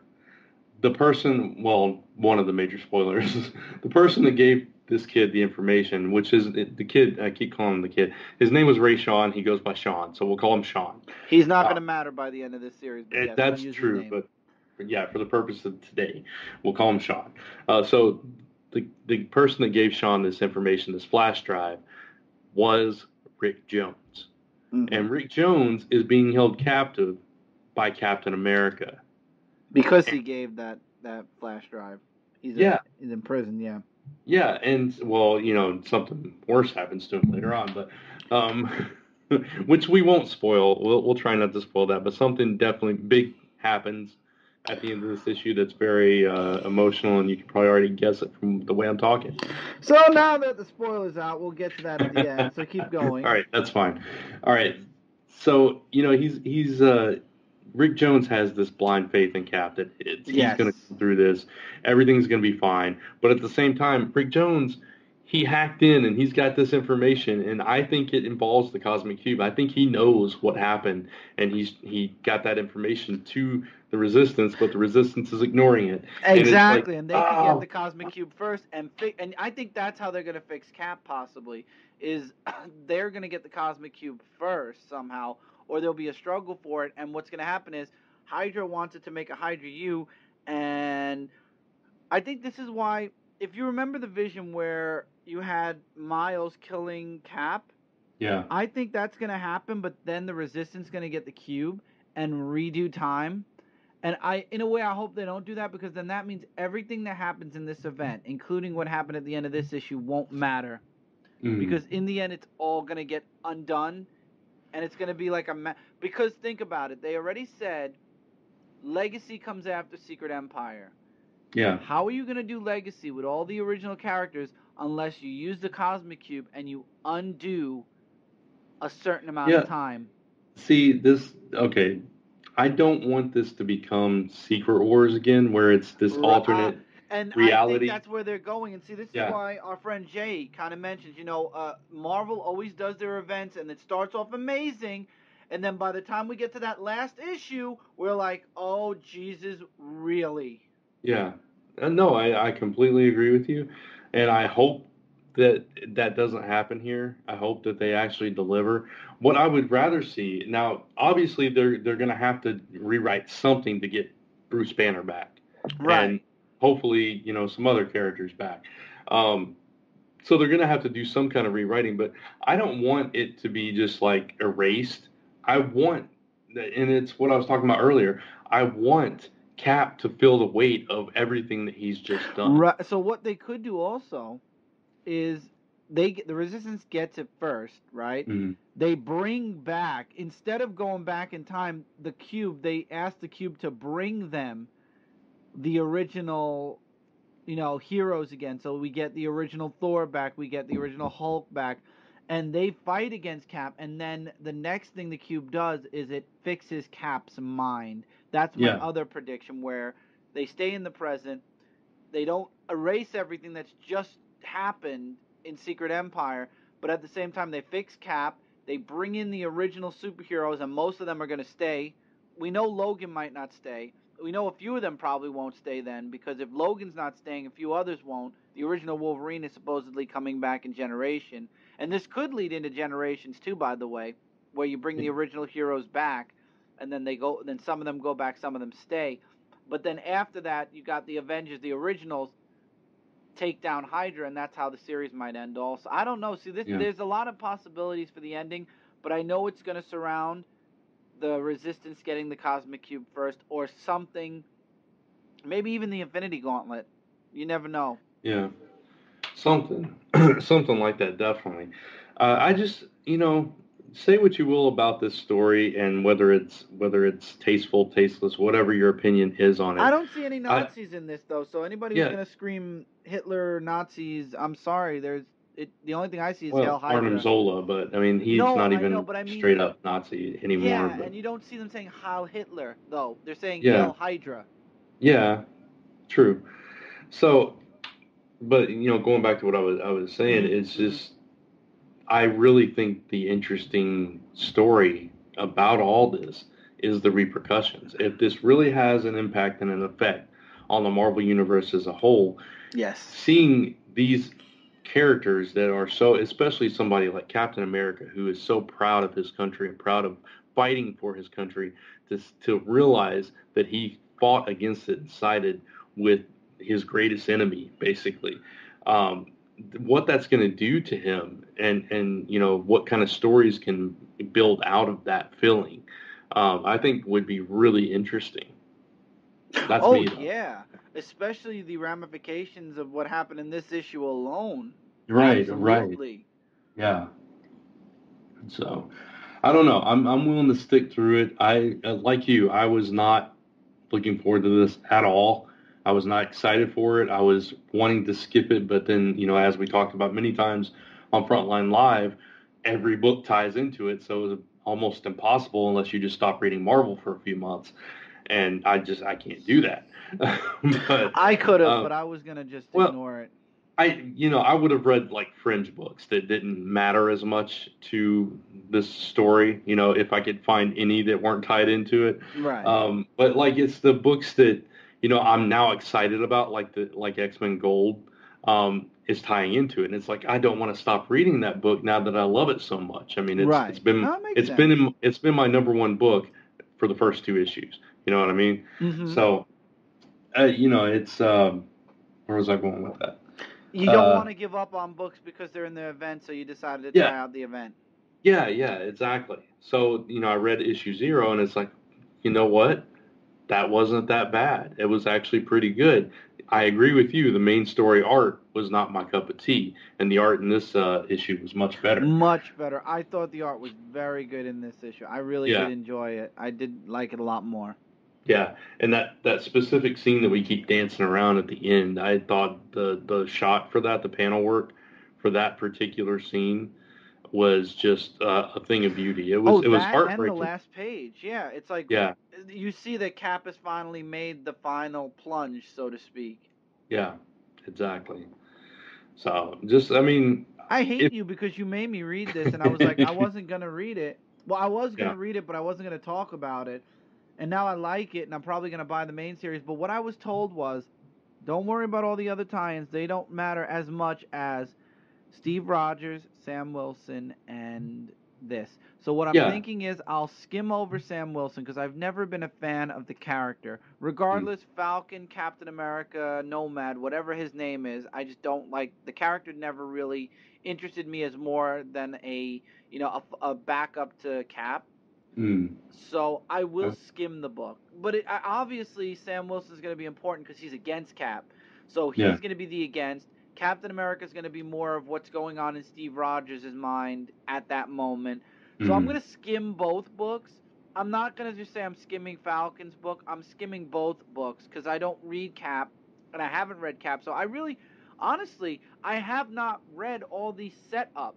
yeah, me either. And there is a trade coming out, I think next month, that has the excerpts that Mm, all led into this. And I might grab that trade just to, just to catch up on what I missed.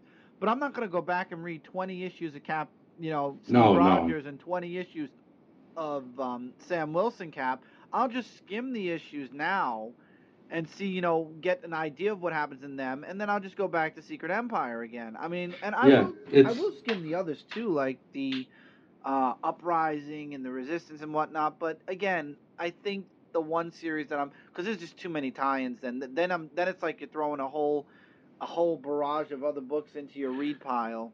So yeah, just pick up the books that you normally read, and you'll have to suffer through the tie-in, and that's exactly. all. Yeah, because before issue, I can't remember if it was before issue 1 or issue 0, like several books tied into it, like U.S. Avengers um, and those two that you mentioned, and there was another one. There was Uncanny like Avengers yeah, and it was like all of those tied right into it, led right into the first issue, and I didn't read any of that. And Cap, I tried both Cap books, and I could not get into either one of them. But if I agree with whoever said that, because Nick Spencer writes all three of those, he writes that's both Cap why. books and that. Exactly, that's why. So, but if anybody out there listening to this or watching this is kind of on the fence, or you're just against this because in principle and everything, I would honestly encourage you to at least try out these two issues and judge your opinions on that, as opposed to just your initial impression of the storyline as a whole. Because like we both said, neither one of us were going to read this, and it's actually a pretty interesting story. So that's my And opinion. there's no Nazi, there's no swastikas floating around. It's all Hydra stuff. So unless you're offended by Hydra itself, then you should be fine. And like Hmm. Brant said, there is Arnim Zola, but they actually do have a conversation where Cap and Madame Hydra believe that Zola will betray them at the slightest opportunity. So Yeah. again, more separation from the Nazi side of Hydra and more, independent, making themselves more independent from Hitler and Nazis and the whole movement of Right. supremacy. Exactly.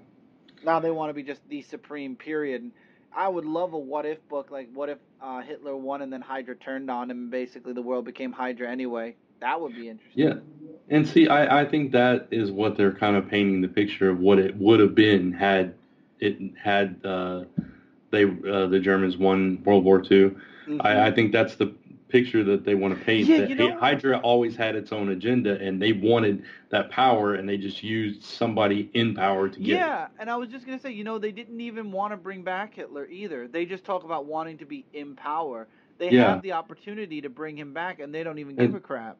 And the thing is, I honestly think I think they backed the wrong horse. If they had realized that Hitler was going to lose, that they would have backed the U.S. Yep. Just to try to infiltrate and get into that power, that seat of power, because that's their ultimate goal, is power. Mm-hmm. So. I agree. So see, there's a lot of. I like it also because it makes Hydra relevant again. Also, because it was irrelevant for a long time. Now that World War II is kind of not ancient history. I don't want to make it sound like it happened forever ago, but we are getting, we are moving forward, and the further we go, the further away, the events of World War II. Hitler would be dead now regardless, due to old age alone, Yeah. So the war is kind of beyond over. Yeah, I mean, it still means a lot to a lot of people just because of what happened, and I get that. But I at the same time, I agree with you. It's like I think they realized that this organization of Hydra was rich with more stories just because of the way that they constructed it. You cut one head off, another one grows. Right. That whole thing, that it's right for stories, and they needed to cut ties with that and make it its own thing. I just think people are upset, period, because this is Captain America, and you don't turn Cap against America. You don't make him, be like, okay, the Nazis were always right, and I was always fighting, I was fighting them, but I was always on the same side. I understand where people get upset at that, especially because of how he was created, how, he was meant to be, and what he always represented.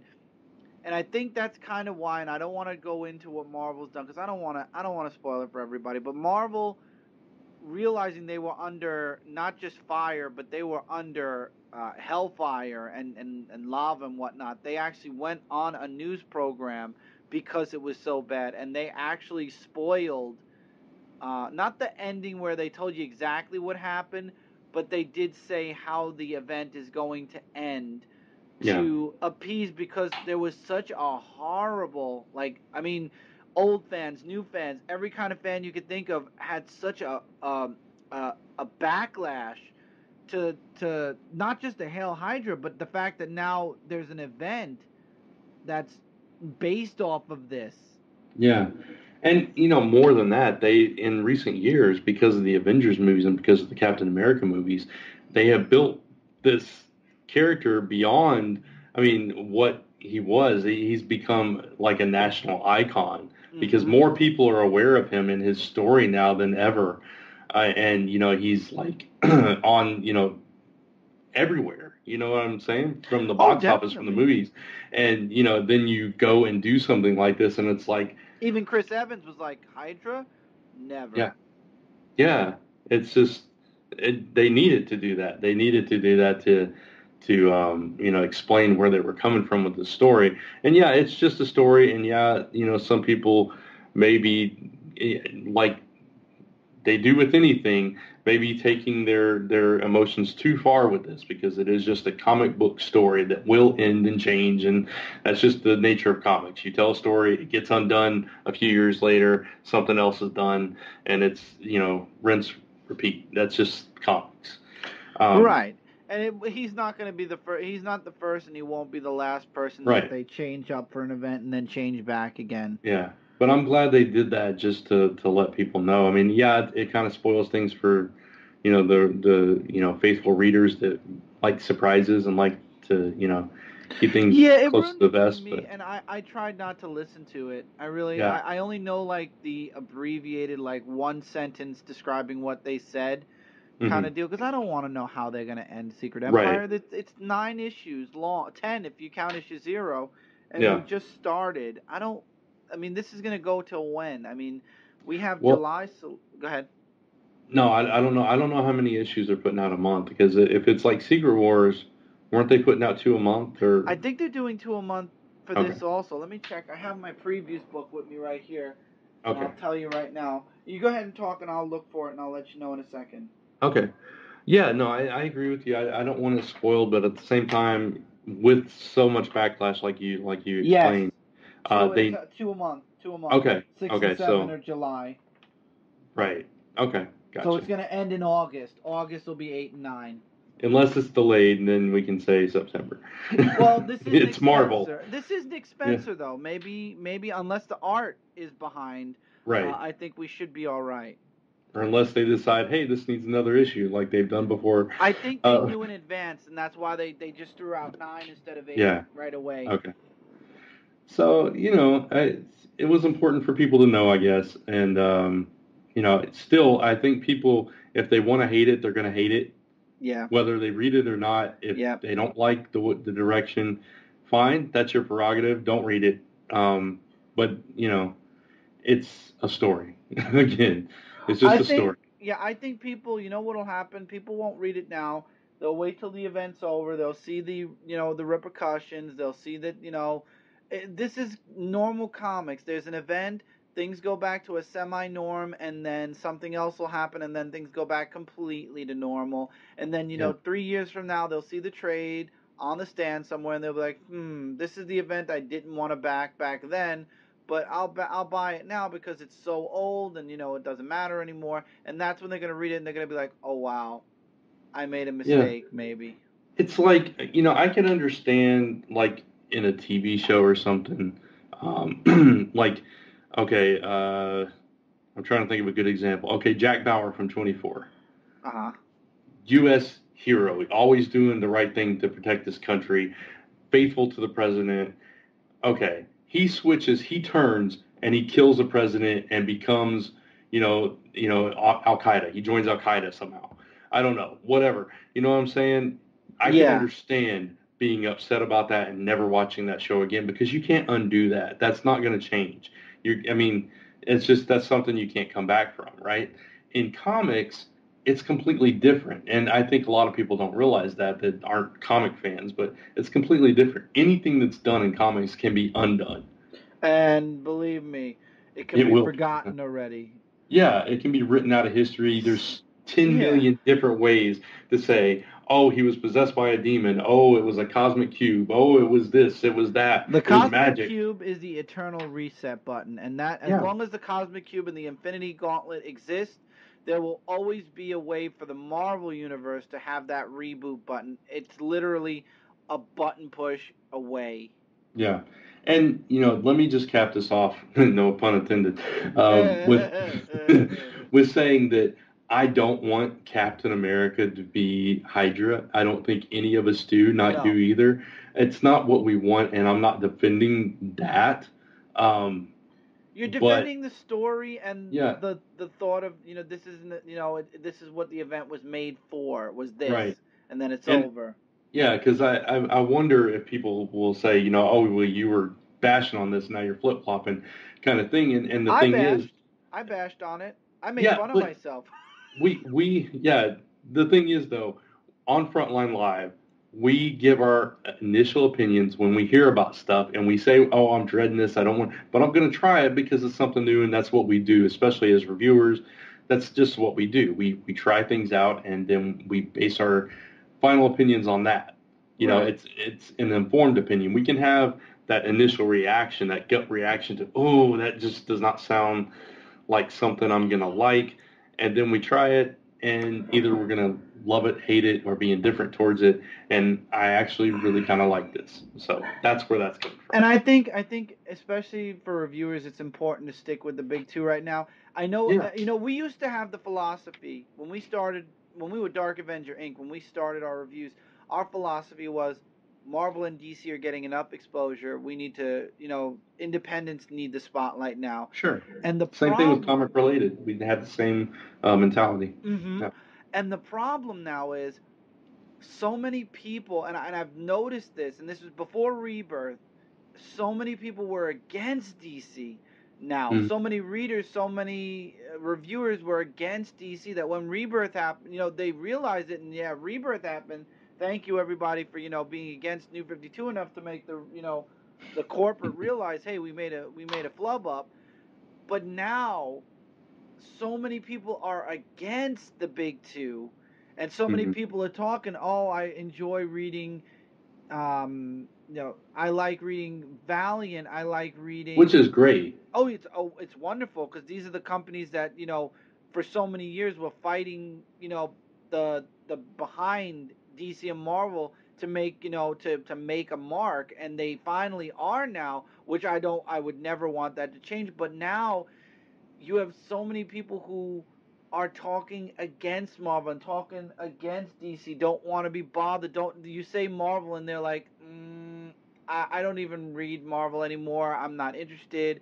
You have people that who were collectors. I'm talking not older than me and you, Brant, because we're a little older than us, like in their 40s and in their 50s, people who collected maybe right before us, who were Yeah. around during the 80s, let's say, who started collecting during the 80s and maybe late 70s, Yeah. early 80s, because I want to keep the bracket within Crisis on Infinite Earths and the 90s for Marvel, because that's where things kind of went off kilter a little bit for Marvel. And because of all the serious changes that DC has done with their reboot, and then Marvel with, wanting to make their universe, overly diverse, and then what really pissed me off was with Marvel, their salesperson goes and says, "Oh, we guess we screwed up because people don't like diversity." No, we like diversity when it's organic and not when you destroy the main character to put the diversity in. You can easily make newer characters, and we've been beating this horse to death over and over again on Frontline. I think Comic Related started talking about that too, because it was around the time where Comic Related was around, where they started diversifying Marvel, and we've said it over and over and over again. You can make new characters. You don't have to get rid of your flagship characters. And now we're getting Marvel Legacy, where they want to bring them back because they see that people are not interested. But now we see on the internet, people don't want to bother. People, not only are they not picking up Secret Empire, but they have absolutely no faith in Legacy. They're like, oh, and this is what kind of bothers me. It's not even out yet. Legacy is not coming out for a long while still. We don't even have an idea of what Legacy is going to be, and everybody's already saying Marvel's going to fail, like they always do, because Marvel has been notorious for making, first of all, they've been making events that don't matter. We've had 20 events in 1 year. No, not 20, but we've had a handful of events in 1 year, and none of the ramifications mattered because we went from one event to the other, to the other, to the other, where, like, even Civil War, did anything really matter in Civil War? No. Just, I mean, the ramifications were Hulk died, and that. But he's coming back. Yeah, true. So, the that's a whole other show too. Oh, There's so many problems with Civil War. There is. No, I agree with you. But people have given up faith in the big two, and that's the problem now. And as reviewers now, we have to turn our attention back to the big two to help them, because they need the help now. Yeah, and see, but it's cyclical. It's like, we talked about this on Frontline Live this past Tuesday. Sometimes DC is doing real well and Marvel is doing poorly. Then it'll flip flop for a while. And right now, DC's doing really well and Marvel's in a rut. And now Marvel's starting to change it. And so hopefully we're going to see a period here real soon where both companies are doing really well again and nicely competing with each other. And then when they're competing on equal levels, equal ground, that's better for the fans. Yes. You know what I'm saying? It's like, and sorry for every non-wrestling fan to use a wrestling analogy, but you will definitely appreciate this one, Chris. It's like WWE and WCW in the late 90s. They were both at their best, at their height. Wrestling was at its height when you had two companies that were on equal footing, that were both getting major ratings and competing with each other every single week. Since then, ratings have fallen off, and WWE is not what it used to be, simply because they don't have competition.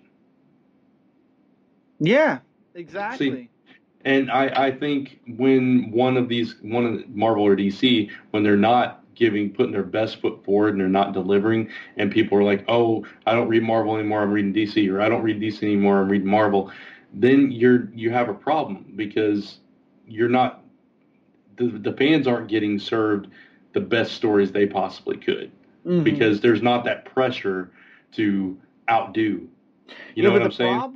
But the problem now is people are so fed up because they're turning away from both of them. Yeah, exactly, because Marvel and DC kind of at the same time screwed up this time. You had DC do the New 52, and Marvel, not even 3 years later, did Secret War, and you had people that were like, "Oh, come on with Marvel with the Secret Wars," and because were we talking when it first? No, we weren't. I don't think we were in communication when the New 52 first dropped. But when the New 52 first dropped, everyone in there, every old fan of DC basically was alienated. And everyone was upset with them. And there was petitions and and there was a Facebook group, tons and tons of people were picketing at the Comic-Con that DC Comics was at the month before New 52 started because they didn't want it. We didn't want it. There was a petition signed by millions of people, not maybe thousands. I don't think millions is a correct word, but thousands of people that didn't want it, and they still went forward with it and went with it for 5 years, mind you, before they finally got their heads out of their butt long enough to say, "Oh, wow, maybe we'll just say." But then again, I don't know. Did DC plan this all along? Was this only supposed to be 5 years, 52 issues, and then change back? I don't know. It sure feels like it now. It didn't then. Right. Right. So people were upset. Yeah. Which, understandably so. It made sense that people were upset. And Marvel had a ripe opportunity to take those readers. And at first, they did. You know what I'm saying? At first, people were flocking. But then Marvel just went completely wrong direction.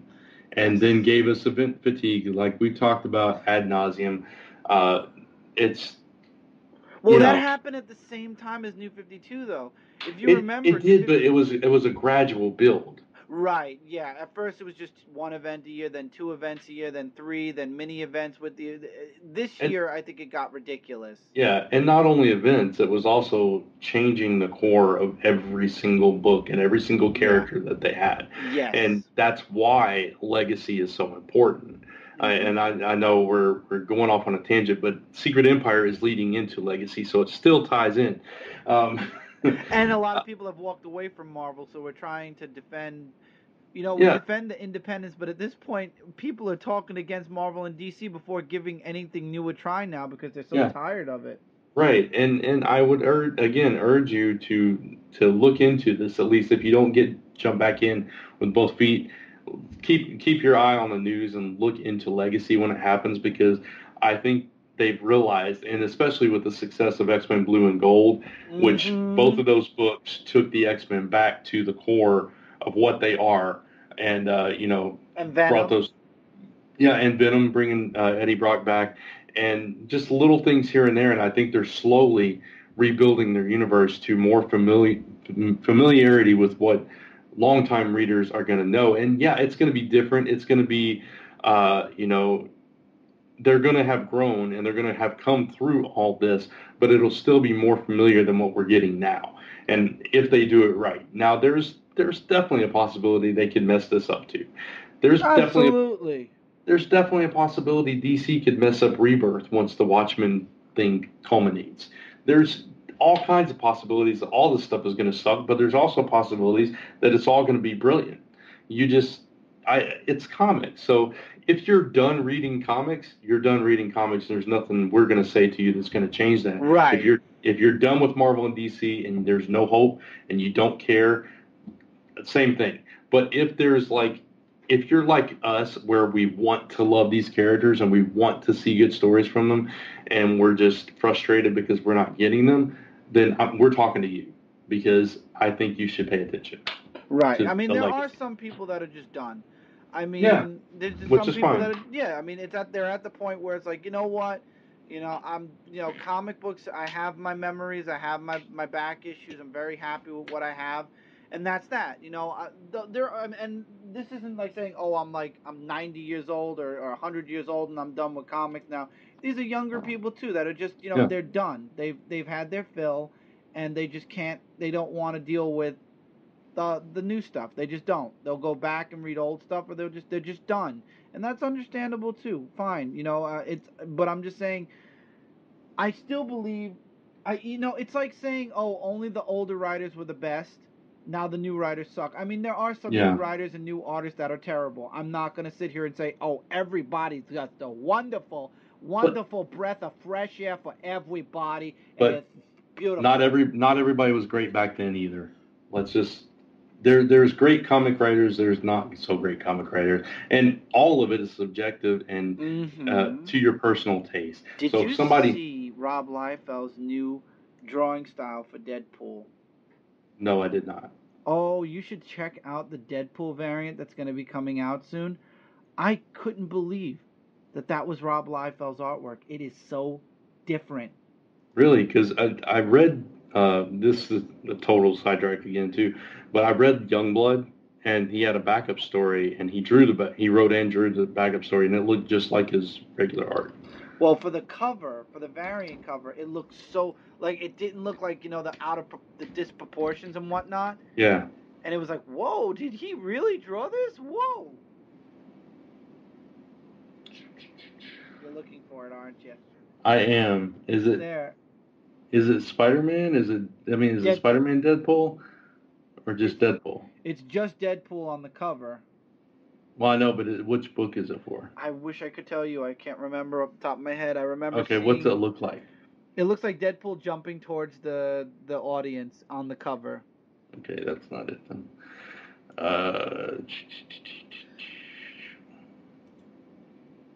I'll find it another time. I don't want to sit here trying to look on the internet. Yeah, while we're talking. I'll see if I can find it real quick while we're finishing up. Okay. It might have been on Midtown for this week, so I'm actually going to jump on to Midtown because I didn't really go around too many places today. But I know it's a variant, and I know it's a pricey little variant too. All right. So I think we've exhausted everything we're going to say. This is nothing against. It is. It's Deadpool issue number 30, cover E, incentive Rob Liefeld variant. Just cut me off right there. That's fine. I'm sorry, I found it, and I didn't want to make us longer than we wanted to go, so I found it. That's fine. I was just saying, was it issue 30? You said? Yes, issue 30, okay. cover E. Okay. I was just saying it's nothing against indie comics either. If that's what you want to read and that's all you want to read, that's totally cool too. Yeah, indies are awesome. I mean, I've been reading. My pile of independents definitely competes with my DC pile right now. He has I read a lot of DC. I know, right? And he has legs that are the same proportion as his body. That actually is not bad at all. It's gorgeous. I love it. I would love a print of it, but I would not buy the comic for $170. No. Wow, I said something nice about Rob Liefeld on Zone 4. I'm not sure that's ever happened before. And I'm the reason for it. Thanks, Chris. That was payback for making you read Secret Empire. Yeah, that gets you back a little bit. Uh-huh. Hey, it's good. I mean, look, you've made fun of Rob Liefeld for a long time. I never cared about Rob Liefeld. It didn't matter to me here or there, but I mean, the man did a really good variant here. Yeah, he did. I will say that. I'll give him his props for that. But that's going to wrap up this discussion. I just urge you once again, try it before you just dismiss it. That's that's my opinion. You have yours. So anyway.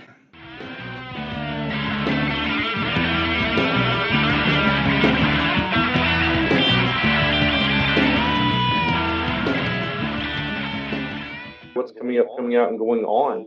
So Gordon. Okay, well, hopefully Tommy will have announced this when the episode airs, but Pro Se is coming out with an anthology called Hollywood Mystery, which is about famous actors and actresses from the golden age of Hollywood solving mysteries. I have a short story entitled In the Frame, which is about the unique crime-fighting duo that fought a vicious blackmail ring in the 1920s. And that crime-fighting duo is Harold Lloyd and Buster Keaton. If you ever wanted to see Buster Keaton get into a fist fight, this is the story you need to read. So feel free to when Hollywood, it'll be available via Smashwords and Amazon. If you want to check out some other work, if you want to check out another Pulp Factory Award-winning story, actually Pulp Factory nominated story, you might want to check out Pulpternative, in which the lead story, Cowboy of the Dakotas, was nominated for a Pulp Factory Award. And I won't tell you who wrote it, but just know that yes, this is someone who's also operating behind the scenes of the Pulp Factory Awards, and curse you, Van Allen Plexico, for not letting him cheat. And that's it for me. All right. Ron. Okay.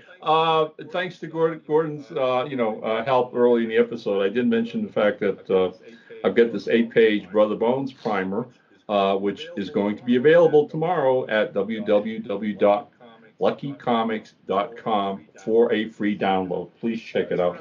As far as Airship 27 production is concerned, just prior to Windy City, we released our latest Sherlock Holmes Consulting Detective book. This is volume number 9 in our best-selling series. And this particular volume has stories by Fred Adams Jr., Aaron Smith, Eric Franklin, and Ian Smith, with a really beautiful cover by Adam Shaw. You can find that online at Amazon, both paperback and on Kindle. If you love Sherlock Holmes, please check out those books. They're absolutely fantastic. As for yours truly, I am going to be, again, like I said, tomorrow at Griffin's Games and Comics here in Fort Collins. If you're anywhere near the area, please stop on by. The owners make the day a lot of fun. It really is a blast. And next week, no rest for the weary guys, because my wife and I are heading up north to Cheyenne, Wyoming, where we will be guests at the second annual Cheyenne Comic Con, better known as 3C. Last year, they pulled in almost, I think, something like, 15,000 people for their first show, and they're expecting this year to be even bigger. So anybody in that particular area, please come on to the show, stop by our tables, and say hi. And last but not least, the Brother Bones movie production is ramping up. Within the next week or two, the producers, Daniel Husser and Eric Franklin, will be launching the funding program for the films, my friends. So, check out all my sites on Facebook, etc. We'll try to get the word out. They have knocked their socks off to make this a really exceptional product, independent film, if you will. They're talented young filmmakers, and I'm going to do my utmost to help them succeed to get this off the ground.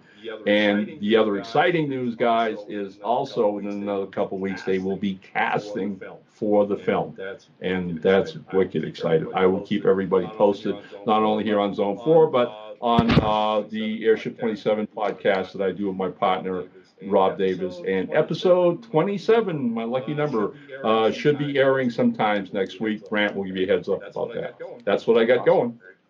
Very cool. Looking forward to all that. And Chris? Okay, right now on my channel, I had a series that's been going on for 2 months called DarkAvenger Reborn. Anyone who followed me from when I very, very, very first started on YouTube, my channel has gone through, and I made fun of myself about this, a lot of changes through the years. So recently I just decided to go back to basics, and I made it, instead of making an announcement video like I always do, I decided to do a event. My own event. We were talking about Marvel. Look at me. Look at me doing my own thing. But anyway, I did a small little DarkAvenger Reborn event. That's what it's called now. It wasn't called that when I started because I wanted people to guess. But it's over now. The last part's up. And the whole point of it was it slowly, gradually brought my channel back from Chris Ventura to now DarkAvenger C86. And that's where I'm remaining. That's where it's staying. Chris Ventura was my pen name on YouTube. But more importantly, before it was a pen name on YouTube, way back when I was a kid and YouTube didn't exist yet, it was my character for my comics name. And I think it's time to give the name back to who it belongs to. So I'm passing the mantle back to my comic character, and I'm just going back to where I belong, and that's as DarkAvenger C86. That's who I was. And I think with all the changes I've done to my channel, the best move I could make was going back to, going back to the original format. You learn the best lessons from your origin, and my origin has always been DarkAvenger C86.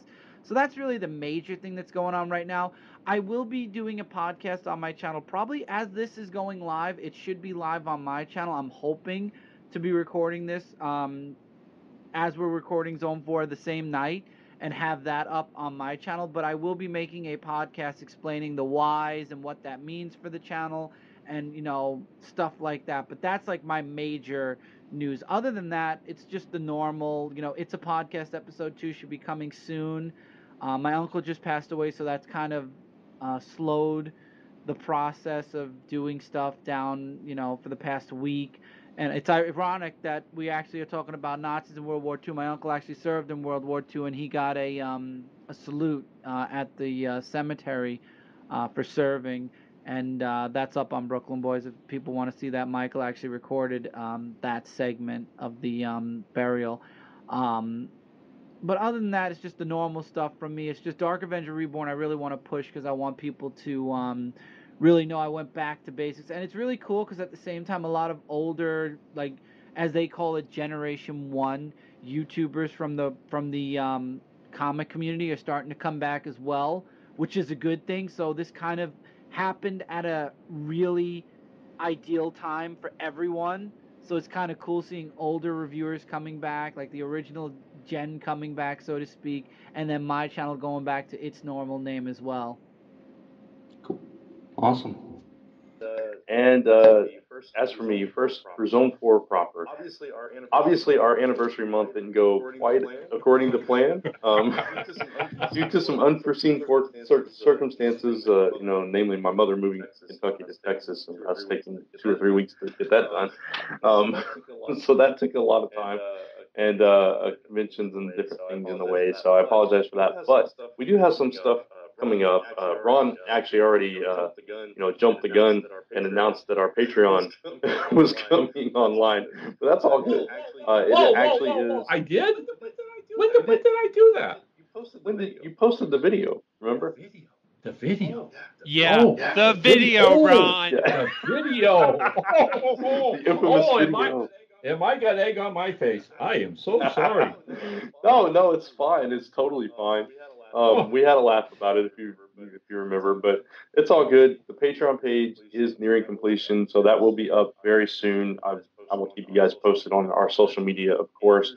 And there's another big thing that I'm working on that I'm not quite ready to announce yet. But there's something big for Zone 4 and the Zone 4 network of podcasts that I'm working on. So more on that to come. So there you go. All right. As for me personally, let's see. On Frontline this week, I did a couple of reviews. You can go check those out. I reviewed Black Bolt #1 and Tekken #1. So a couple number ones. Over on my channel, I reviewed Batman issue number 22, which was part 3 of the button that Gordon mentioned. And I do a series on my channel called Monday Musings every Monday. Rant for 4 minutes. If you guys want to check that out. And as this airs, this is on Friday, so tonight, Lisa and I will be on Dark Avenger Live on Comic Frontline, and Lisa will be live inking and coloring the cover to Celestial Falcon #1, which will wrap up the book, which heads off to the printer on Monday, co-written by Chris and myself. It's Chris's book, and it will finally be coming out. Pre-orders will be shipping out on June 1st to everybody. So really excited about that new release. And I think that's it for me. Wahoo, all right. Way to go. And that's it for the show. So, Ron, take us out. Yes, all righty. We'd like to thank the official bands of Some and Society's Pledge here on the show each episode. We are also proud members of the Comics Podcast Network. You can find us on comicpodcast.com, Comic Frontline, Stitcher, iTunes, and of course, zone4podcast.com. If you have any comments, questions, or suggestions, money, gifts, well wishes, and such, please send them to me and zone4podcast@gmail.com. And as always, after 8 long years, thank you for listening. You are now leaving Zone 4. 4 people. Good night, everyone. Oh, that was a fun show. Yeah, good night. A little delayed there, Gordon, but okay. This is only a test for the X-Men. This has been a Gonzo Goose production.